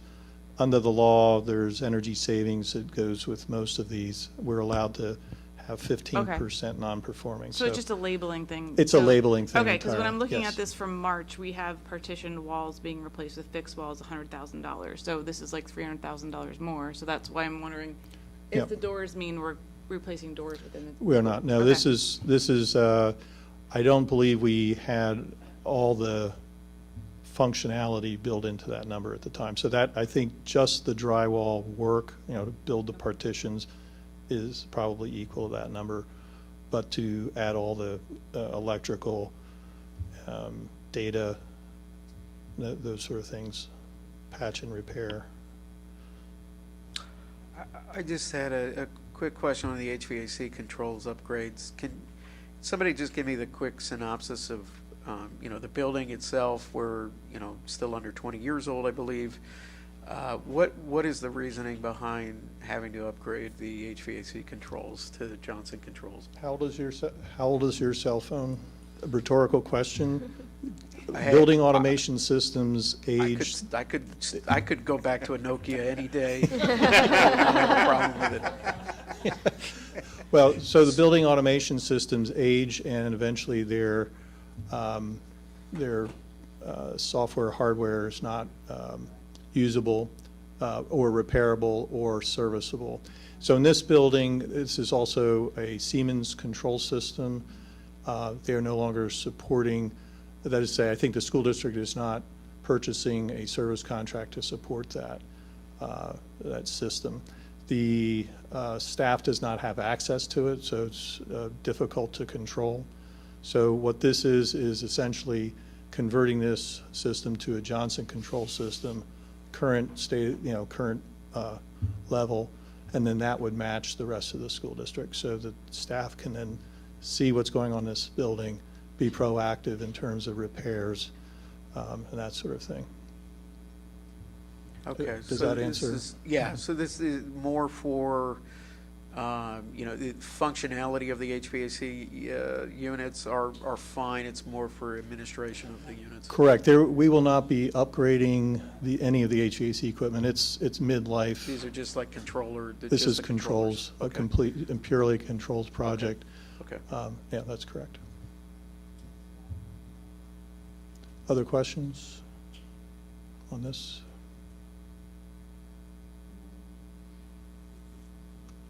Good. So Rifton is sort of a cousin to Awatin in that it's a similar kind of building, similar kind of system. However, this being older, There's a lot more HVAC maintenance involved here. We do have the minor envelope repair with some masonry work there.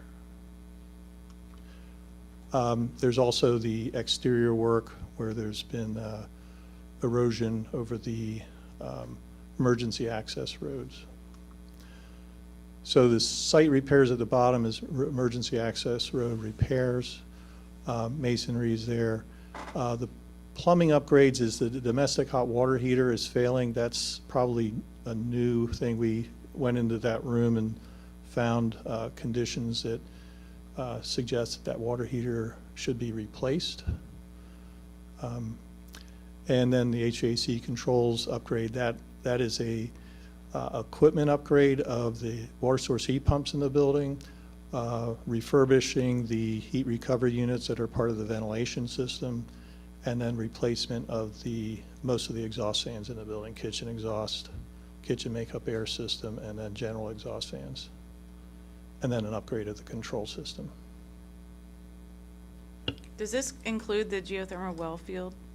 This does not include replacing that at all, but it will flush the system and Okay. make sure that the water is clean and a chemical treatment program is set up, which is not currently the case. Am I correct in saying that they should be flushed every 15 years? As a maintenance Not necessarily. issue, It's more a question if chemical treatment is maintained, they may never need to be flushed. Okay.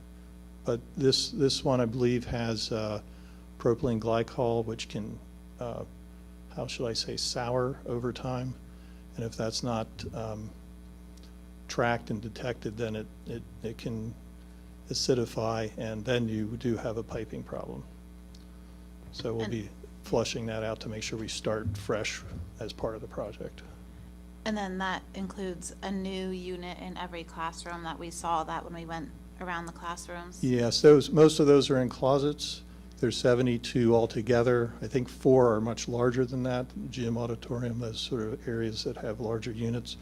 But most of all the classroom size spaces, this size of this room and smaller, would have a unit in the closet, and that's the majority of those units. That's correct. Other questions? All right, we should have put this one first, gone in reverse alphabetical order. So again, I won't go through these details unless we'll come back to it if we need to. I'll just go to the list here. So the HVAC controls upgrade is probably the greatest area of concern for us, and obviously as a board and the fiduciary aspects for you as well. This number has grown considerably, as has the scope.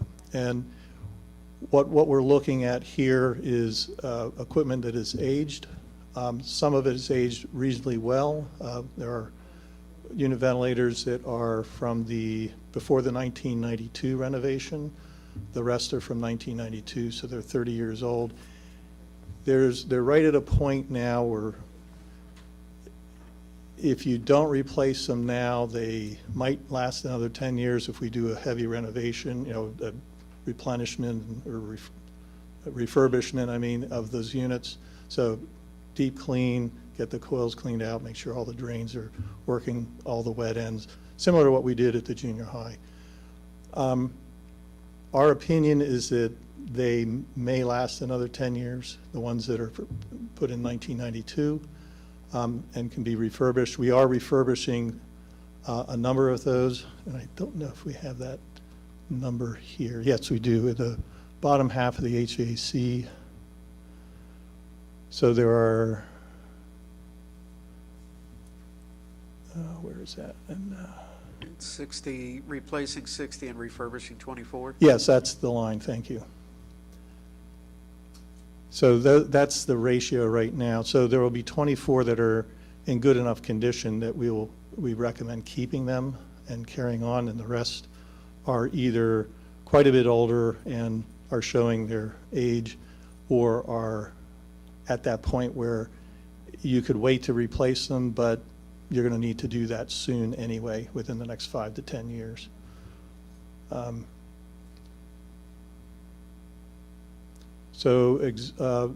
There's also a question, this list is probably worth reading through because the details haven't been, we updated this information here. I think that I might want this priced out a little bit if you think that it could possibly last 10 more years without this. I mean, this might be something that we could push back a few years. I think, I may have misspoke. So refurbished, replace I the think it 60 unit ventilators, those are the ones that are sort of at end of life, and the refurbished 24 are the ones we feel that would last more than 10 years or up to 10 years. Yeah, So 60 of them are not going to last more than 10 years. They're Anything not can going to break last more than, soon. okay. I mean, it's really a question of, is a coil going to spring a leak? Is a drain pan going to rust through? We're seeing those signs now. You can always literally put Band-Aids on things or patch stuff, but eventually you end up, if you look under the hood and it's rusting out, it's not a good thing. And when did you look at these last?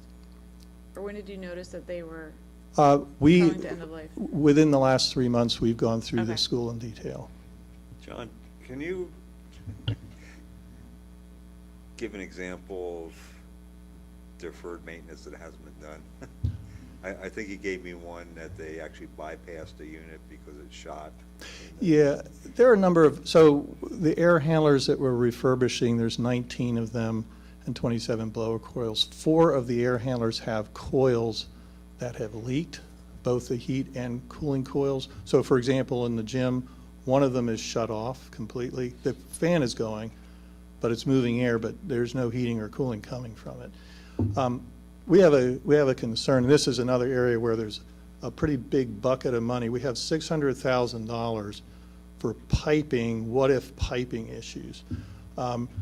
Generally, unless you freeze a coil, it doesn't fail. But these have failed, and these have failed since 1992. Again, we've looked at a lot of units over the years, and even 40, 50-year-old units, the coils don't fail.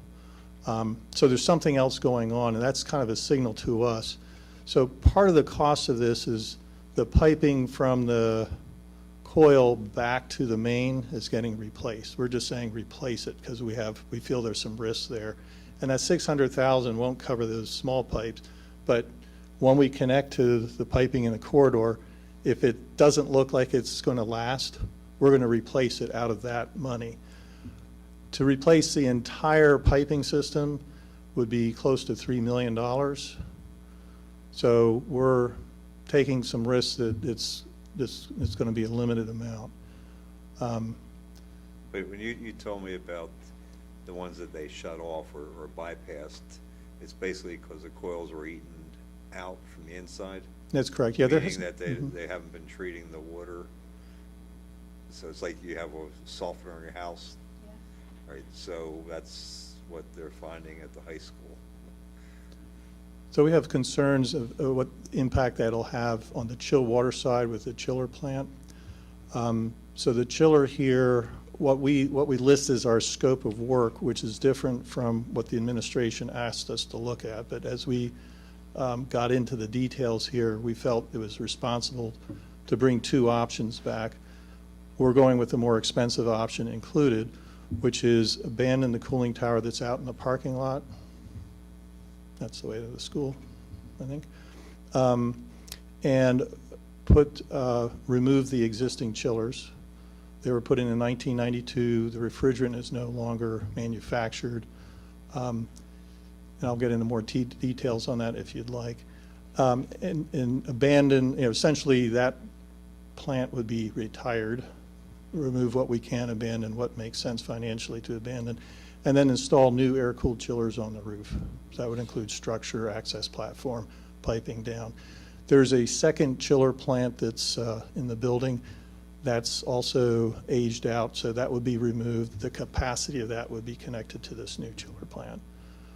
We did a similar activity in the junior high school this summer. Going back to the chillers, so you said they were installed in 1992, and the refrigerant in them, is it the R22? This is R123.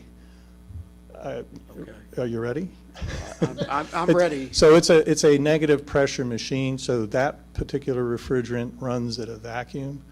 So there's a need to purge the unit of air that will leak in over time. And the purge unit was replaced this summer on one of them. Yeah, so would we replace it with something that doesn't need quantum physics or?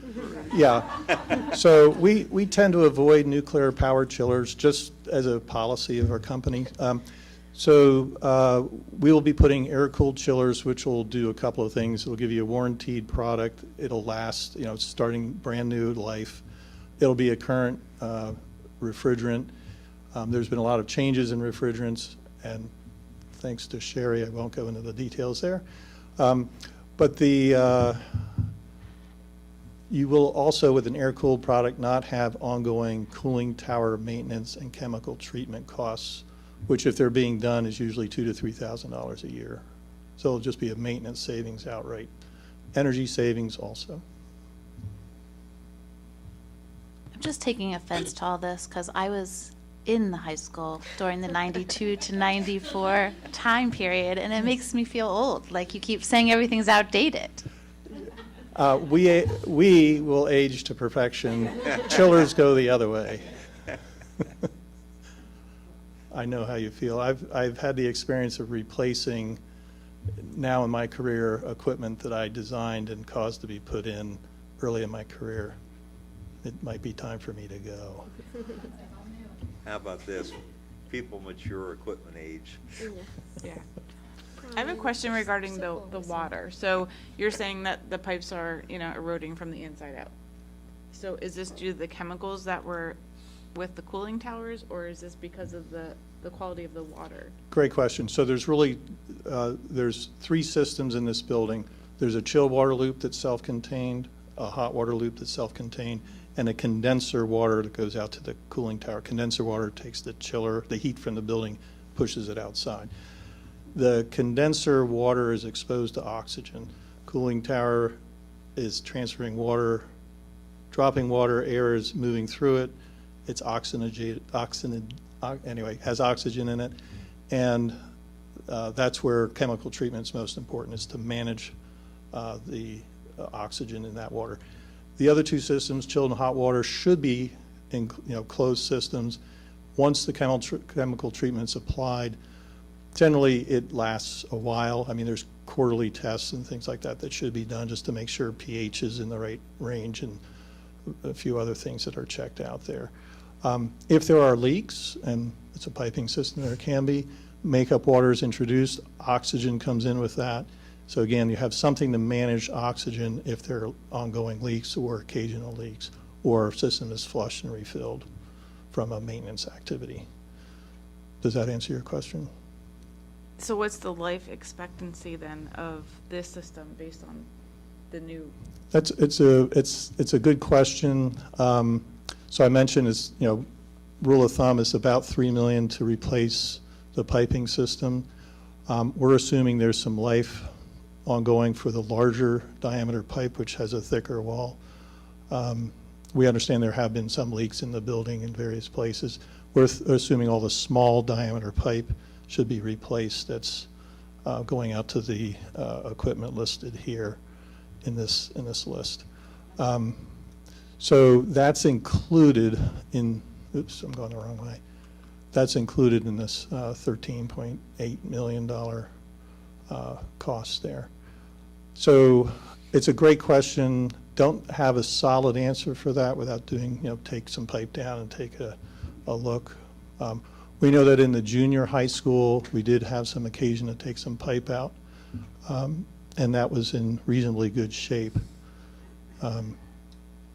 But there were not a lot of leaks in that system. And I don't know that there are a lot of leaks in the senior high school, ongoing, that sort of thing. Thank you. Mm-hmm. Something that was added, electrical upgrade, let's see if that is listed here. I actually didn't add that to the slide. The ECM number 2, south of the stadium, there's a walkway that is recently been lit, but there's some dark areas in that area. So this project adds more illumination into those areas. The goal is not to disturb the neighbors with additional lights. Between Hillside. the tennis court or the, up on the hill, or between the tennis courts and the? Up on the hill. So the auditorium discussion, that includes the audiovisual. The cafeteria is a new exit door that's included in that. And I think that's the extent, so auditorium upgrade, the AV and technology is part of that, rigging is part of that, new curtains. Same in junior high, it includes curtains.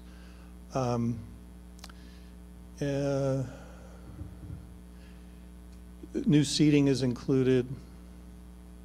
Floor. Floor, yes, if we're going to pull the seats outward to replacing the floor. Stage floor is also included. We'll put a covering over that. There is a chair lift in this as well, which we mentioned earlier. We had, they had looked into putting the chairs back, reusing them, and that wouldn't be a cost savings apparently, because we asked them to look into that. So you have about 10 years left on the chairs, because that is original to when the auditorium was done, Allison, in 1992. So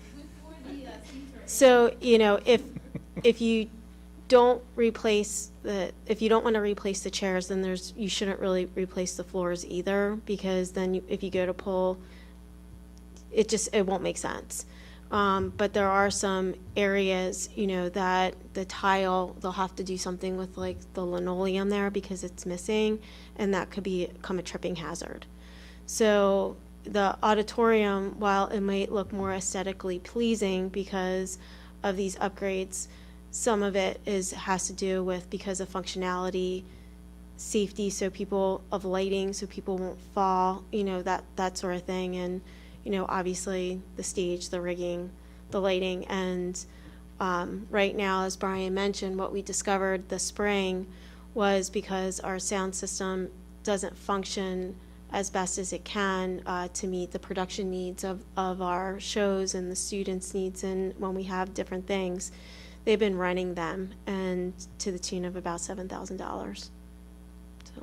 Wasn't there issue with the humidity as well in that auditorium?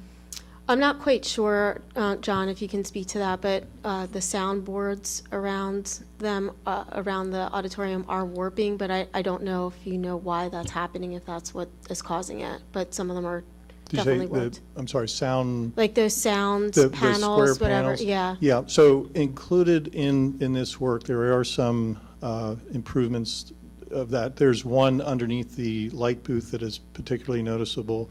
There are a couple, excuse me, a couple others that we'll be attending to.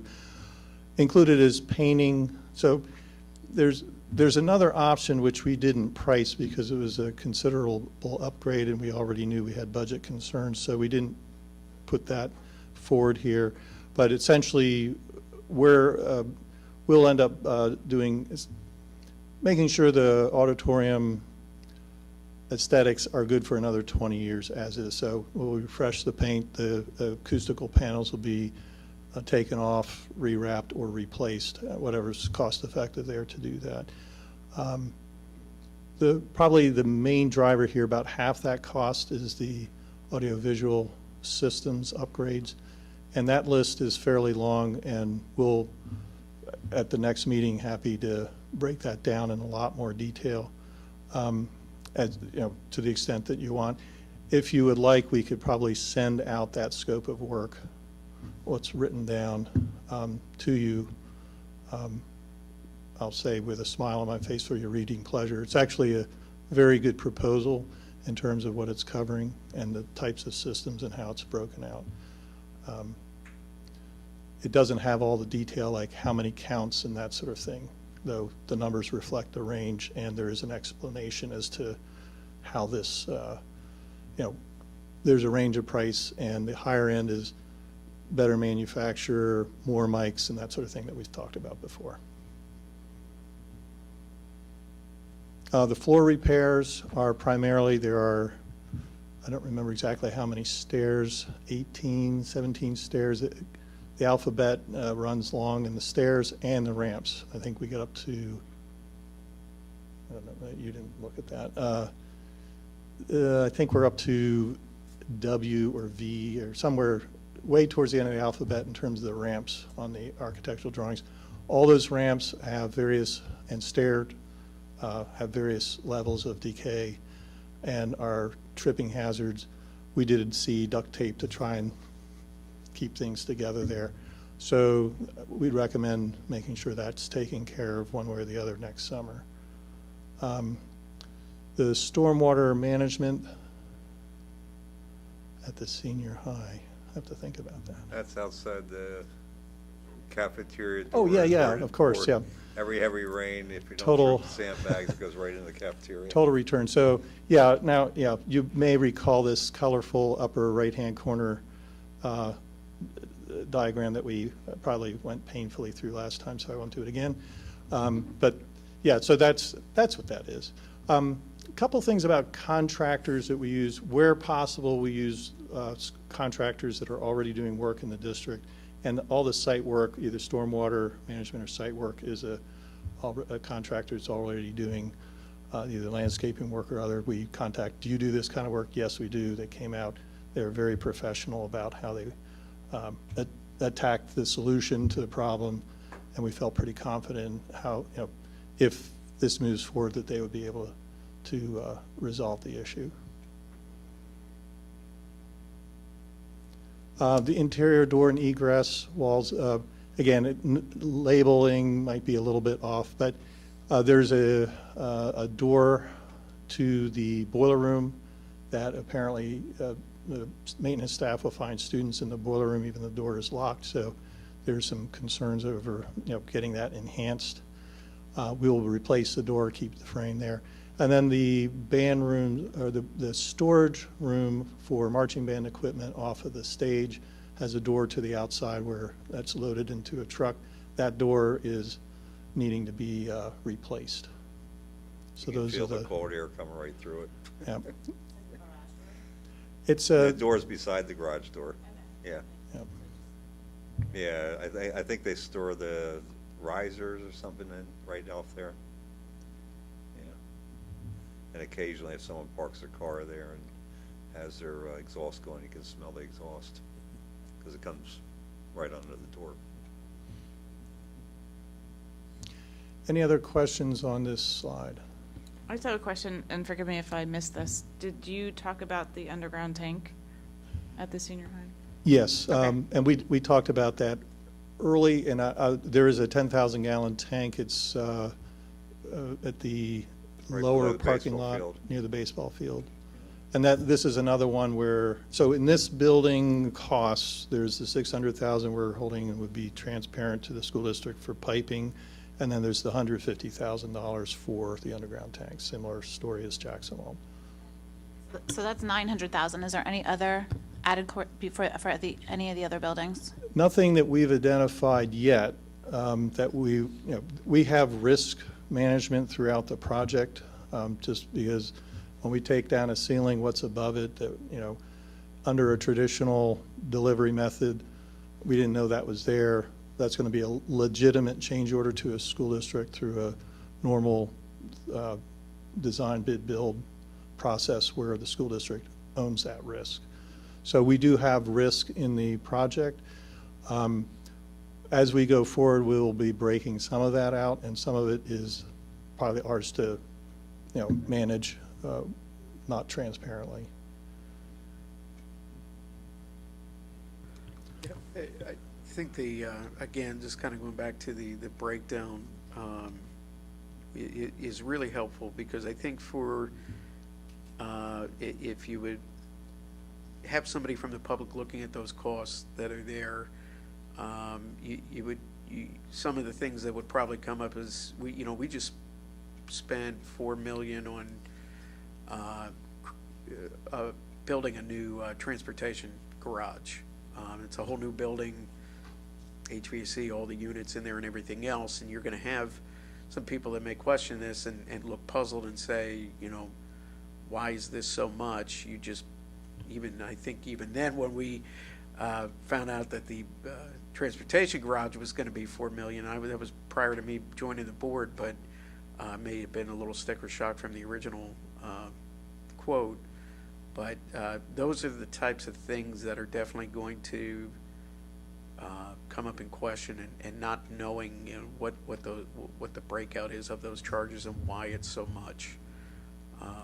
Because as we're looking at this sum total here, I think Dr. Heller said sticker shock, and to me it is sticker shock a little bit. $13.7 million for HVAC repairs at the high school is quite a bit. I mean, it's almost the budget, of what the whole project was like when we Yeah. started out. Yeah. Originally, we were targeting 21.7 million, and that's almost taken all of it now. So a couple comments, questions actually, just to reflect back. So our next iteration is giving you the answers you need in the right format. So, and what, it's not willing, it's what we can break out accurately with the, so when we go out to bid, we say, here's unit ventilators, please replace those, refurbish those, here's the long laundry list. And they come back and say, it's $7 million to do this. I don't have a breakout for some of these kinds of things where I can say unit ventilator probably costs this much. Cleverly, I did ask for unit prices. So what does it cost to refurbish the unit ventilator? What does it cost to replace that? So I might be able to, reverse engineer and get close to those things. I'm not saying this is an all or nothing package, but it is knitted together. So, so on the HVAC costs, if that's, I don't know the number exactly, but say it's $7 million to do this. And that's just the mechanical, the controls are additional. If we say, well, let's not refurbish the air handlers, I might be able to say, okay, that would reduce that by $500,000 or something like that. But I think a point was made earlier, that doesn't mean it doesn't need to be done. And that doesn't mean that if you don't do that, there won't be some, and this is not a fear thing, this is just a practical issue around the maintenance and the where we are with that, is if we don't include it now, at some point soon, those kind of things will need to be taken care of. And it probably, Murphy's Law says it won't fail in the summer. It'll fail during the school year. And I think, too, just HVAC wise, we're looking at 23.1 million between 4 schools. Yeah, that's the bulk of it. Yeah. But what scares me is that I've seen, it seems like a third of the HVAC projects is controls now, which wasn't what it was before. But at the same point, though, if you don't have the controls, you have all or nothing, so you can't control humidity levels and individual classrooms or so I'm just surprised why controls are so expensive now. That's what I was going to ask, is the necessity of having the controls, because that's kind of where I'm seeing it there. I know it goes back to the example of the antiquated technology and the what technology was 20 30 40 years ago, depending on the school that we're talking about. But you'd be heating a band room with 25 kids playing instruments the same temperatures, or trying to give the same heat to that as a classroom and everyone's sitting still, so one's going to be a lot hotter than the other because the kids are heating up the room itself besides the unit. So your controls would actually be able to vary the temperatures in each room, or So the software with the controls gives them the option to fluctuate the airflow right. between It's each like room. when we opened the junior high, the controls weren't in yet, so the whole building was either, certain rooms were really cold and others weren't, because we had no controls in there to be able to vary the temperature or vary which rooms actually needed it. and that's what they call balancing, I guess, is, determining the right set points, on points and off points. Where the old system was, it was either all on or all off, until they got the controls, and they replaced all the units, but didn't have the controls in yet, so we can open, so we had. It's fair to say, though, that the controls aren't necessarily an urgent need. I would say, without the controls, you really don't have a education environment that's going to be consistent. So from hour to hour, from day to day. The controls really, you can put a lot of equipment in and have the capacity and the ability to make that happen, but without the controls, it won't happen. And there are controls in all the buildings now. Right. They're in various states of disrepair and various states of ability to access. We are commissioning work on this building is ongoing. I mean, it's done, but we Okay. dial in remotely. So let's hone in on that a little bit then, because that's where I'm trying to get at. So everything has controls. There's some that are recommended for upgrades.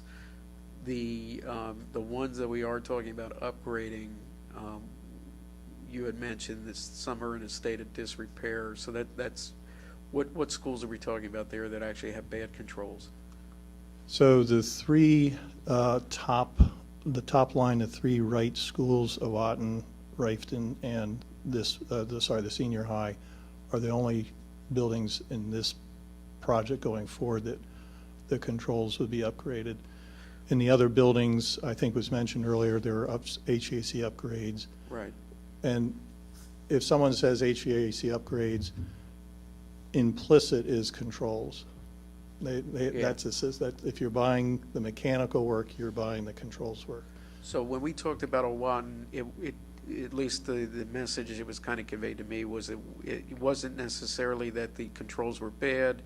It was that the technology is older, antiquated on it, and that we weren't renewing a service contract, or we didn't want to, Yeah. or the administration didn't want to renew a service And contract. parts are becoming obsolete. Okay. Yeah. So, meaning that if it is in need of repair, we wouldn't be able to get those parts. Perhaps. eBay is an amazing, Well, yeah. yeah. Yeah, or stick a bubble gum or whatever you need. Okay. Yeah, that helps just kind of understand it, but I think that does, the amount of money that's devoted to HVAC work is just pretty amazing in this. Another way of looking at this set of buildings and projects, the buildings listed up there come to a little over 900,000 square feet. I think it's 910,000 square feet.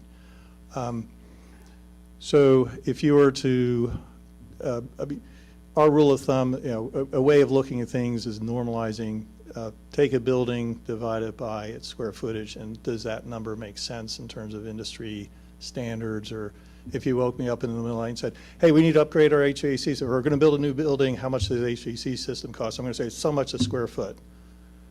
So a way of normalizing for me is, does any of this make sense on the areas I'm most familiar with, which are MEP, mechanical, electrical, plumbing systems?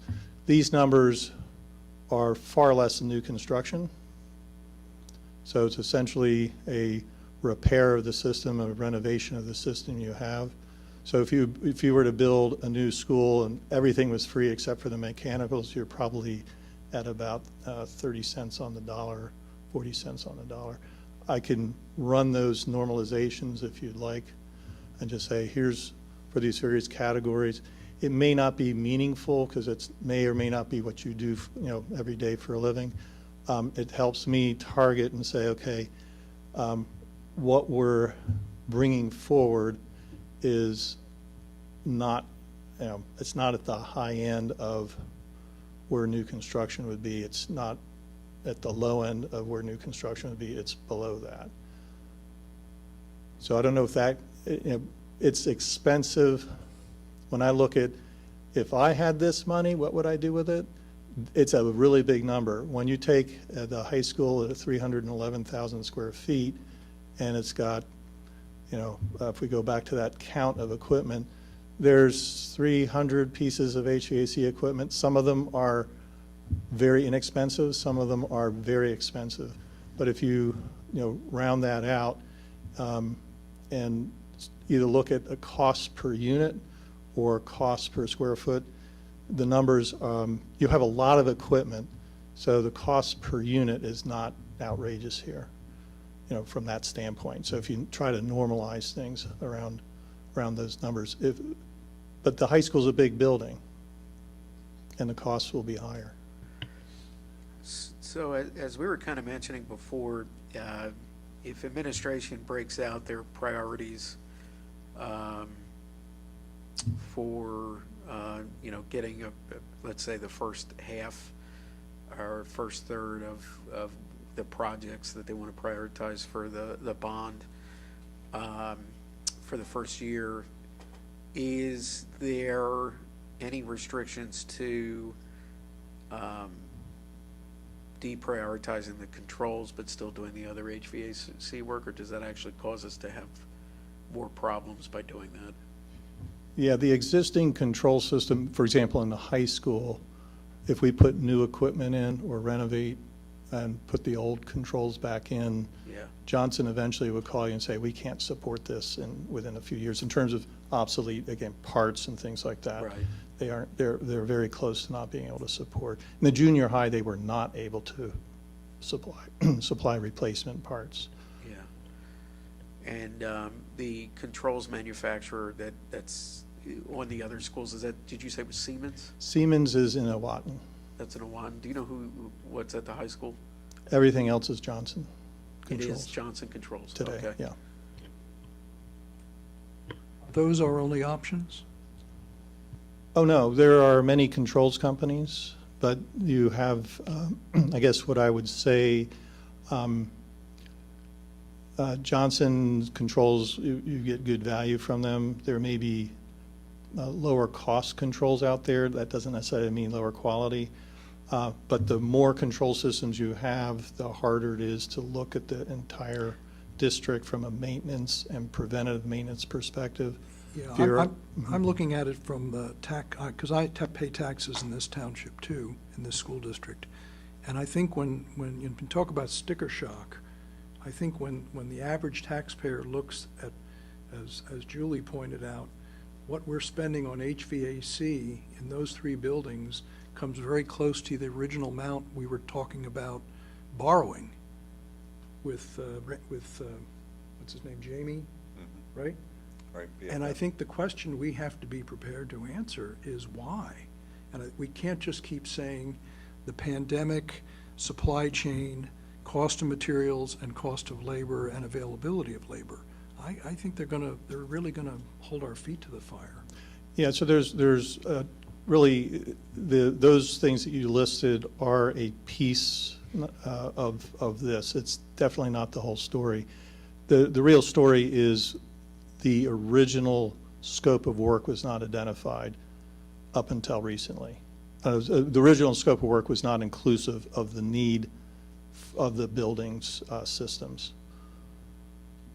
The question we're gonna have to answer as a school district, and is why? So, Did KBAC do such a lousy job? No, I think that having been in this district for a long time, those of you that have followed the board and have followed the budget process, unfortunately, decisions have been made over a number of years to defer maintenance and defer projects as a strategy to control the budget.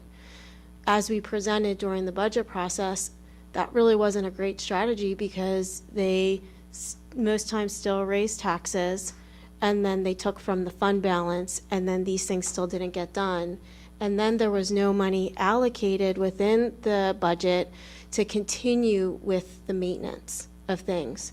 So one of the tough conversations that Quandel has been having with us is some of the work that has needed to be done, that's been discovered now that they went into it and really started looking into it, was a result of deferred maintenance. And that's not something that KCBA most likely would have identified in 2017, because it wasn't at the point where it is now, which is why, the restructuring of the debt was so critically important, because it allowed us to not do a budget increase this year.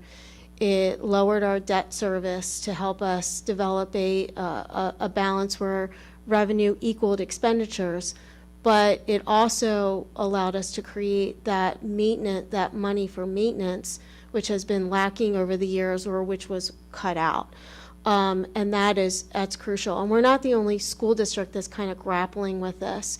We're nowhere near an urban school district, but other school districts, their infrastructure is essentially also suffering the way that ours is suffering with these major maintenance projects with HVAC systems. We can't have kids in school when it's 100 degrees. So this isn't like a wish or a want. We need to keep kids in school. And as John said, we're heating and cooling very large buildings with a lot of bodies in them. And so it is costly. So this is the HVAC systems, and keeping them maintained and functioning, that's a high price tag, but it's also a cost per use, and you use it every day, all day long, and it has to be maintained. Some of the other items that we can start to look at are the auditoriums. Do you want to put that on hold?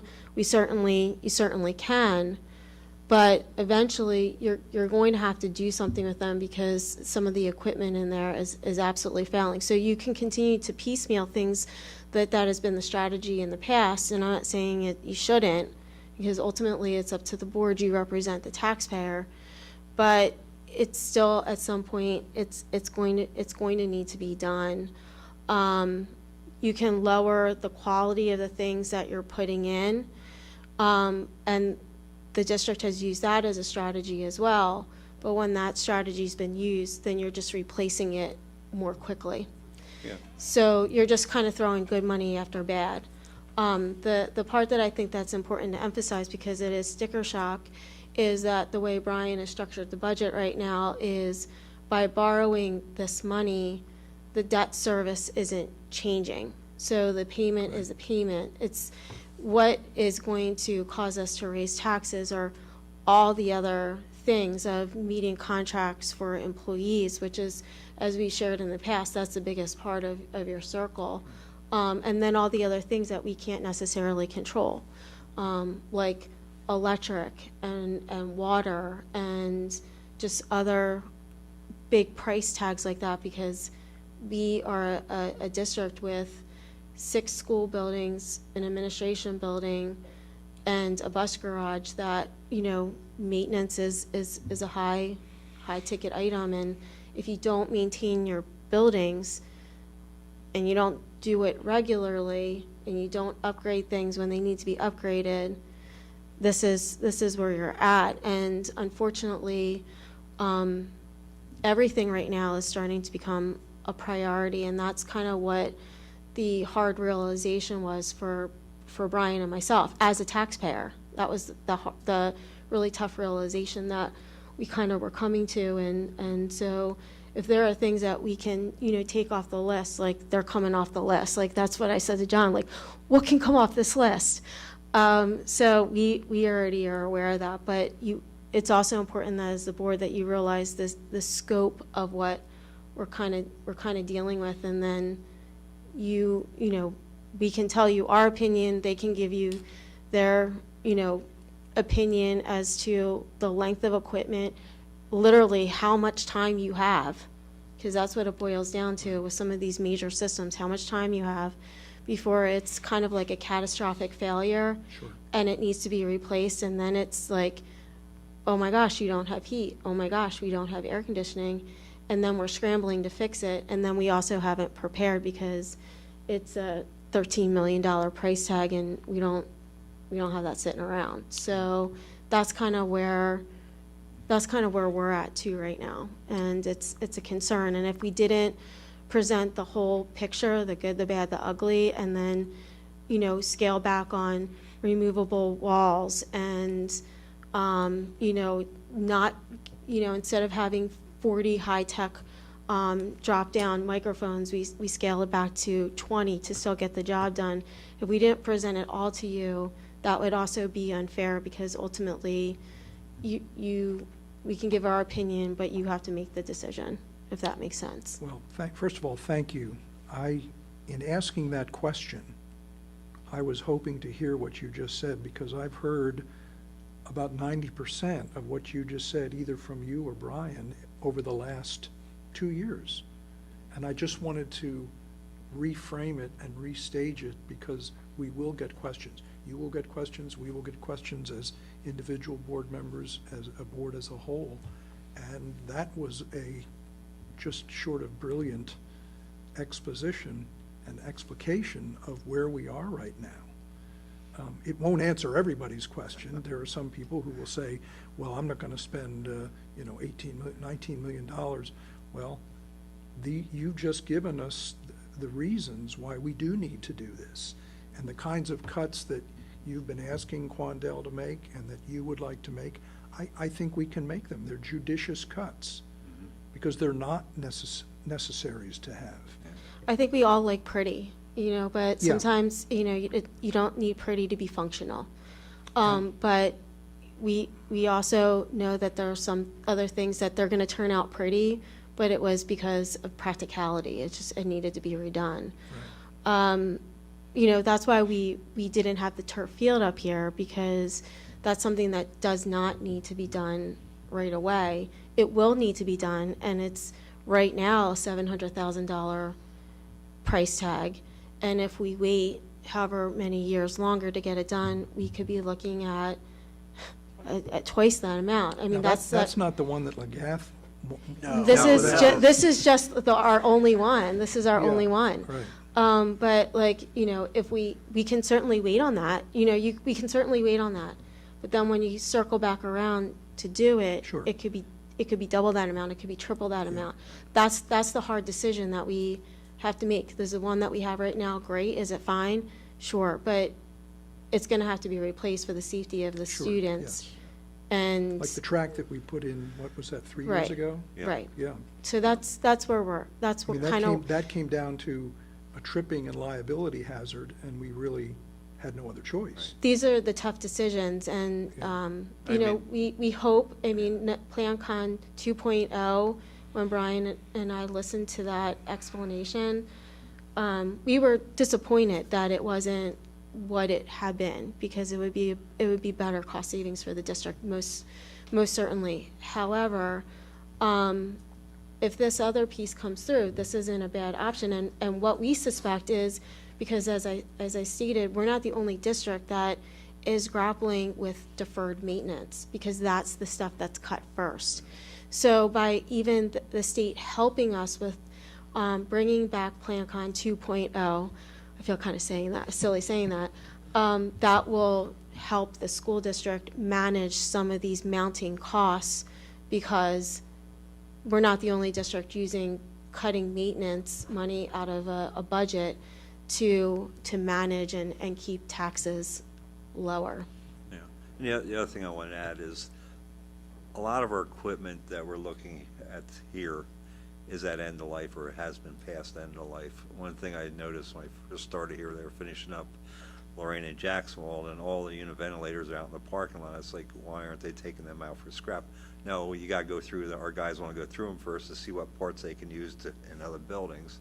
So we basically found anything that was still had some life to it and stored it to replace parts that broke in other buildings, and mostly the high school, because those ventilators were put in about the same time the high school were, the older buildings. So, but we're running out of those motors and things like that, And the other thing is, I don't want to. Our maintenance department for HVAC is one person to handle 900,000 square feet. He does a good job, but most of the time he's replacing belts, small motors, things like that. We also have one person that basically their job is going around to every building and changing the filters, because you have to change air filters, and once he finishes going around, then he starts over again. And, this building has, I think, 34, 35 filters that have to be replaced every couple of months, and the same thing with the other buildings during the school year, not during the summer, but. So I think our game plan should be that we'll go back with Quandel, we'll break out, really, I mean, I think there's some buildings that just, it is what it is. Jackson Wald, Lorraine, like, there's not much to it. But some of the other buildings, especially with the auditoriums, which are the more aesthetic ones, we'll break down the cost, so then you can kind of, like a punch list when you're, having renovation done to your house. Like, we want this, we don't want this, and we'll have that, and, we'll work on that basically starting tomorrow. And one other thing we didn't even talk about, doing these under a Guaranteed Energy Savings Project, there is energy savings. It'll probably cover the increases that we've been seeing lately, but at least it's a savings on operational costs. I think Lake Losh is about $70,000 a year, Yeah, I would just say too, along with the breakout, like I mentioned before, if the administration can also prioritize it, so you guys know what needs to be hit up, for the first bond resolution and prior subsequent years. So we're winding up, but I did want to finish with this last slide. So we started with feedback on the junior high school and a $125,000 plus rebate. We're lowballing $250,000 for the scope that we showed tonight. If things are taken out, that might shift. I believe that's a conservative number. Roughly 150,000 square feet is the junior high school. This building's 300, et cetera. So that's essentially double the amount of what we did, what we are expecting back from just one building. So we think that's a conservative number. The Inflation Reduction Act has tax credits, and I don't want to turn this into anything like a seminar, but the big thing about this bill is for certain kinds of projects and work, previously the tax credits, that sounds like something, if you pay taxes, you get a credit. And that's true, that hasn't changed. But non-tax-paying entities, nonprofits, school districts, municipalities, now are eligible to do the same kind of work and get a check from the U.S. Treasury. So, so we have this word up there, potential tax credit, 2.3 million. The potential is because the regulations haven't been finalized, but you have 2 geothermal heat pump systems in the district. Geothermal heat pump is definitely inside the tax credit. Work that you do is somewhere between 30–50% of, at the end of the project, you would get a tax credit back. For sure, that's for new work. We're drilling wells, we're doing all that. What is subtle here is we're replacing equipment that's 20 years old in Rifton, and at the percentage we're looking at, that would be a value of 2.3 million, plus that includes the value of the controls in Owatton and the controls in Rifton, because without the controls, the systems don't work, as we talked about a few minutes ago.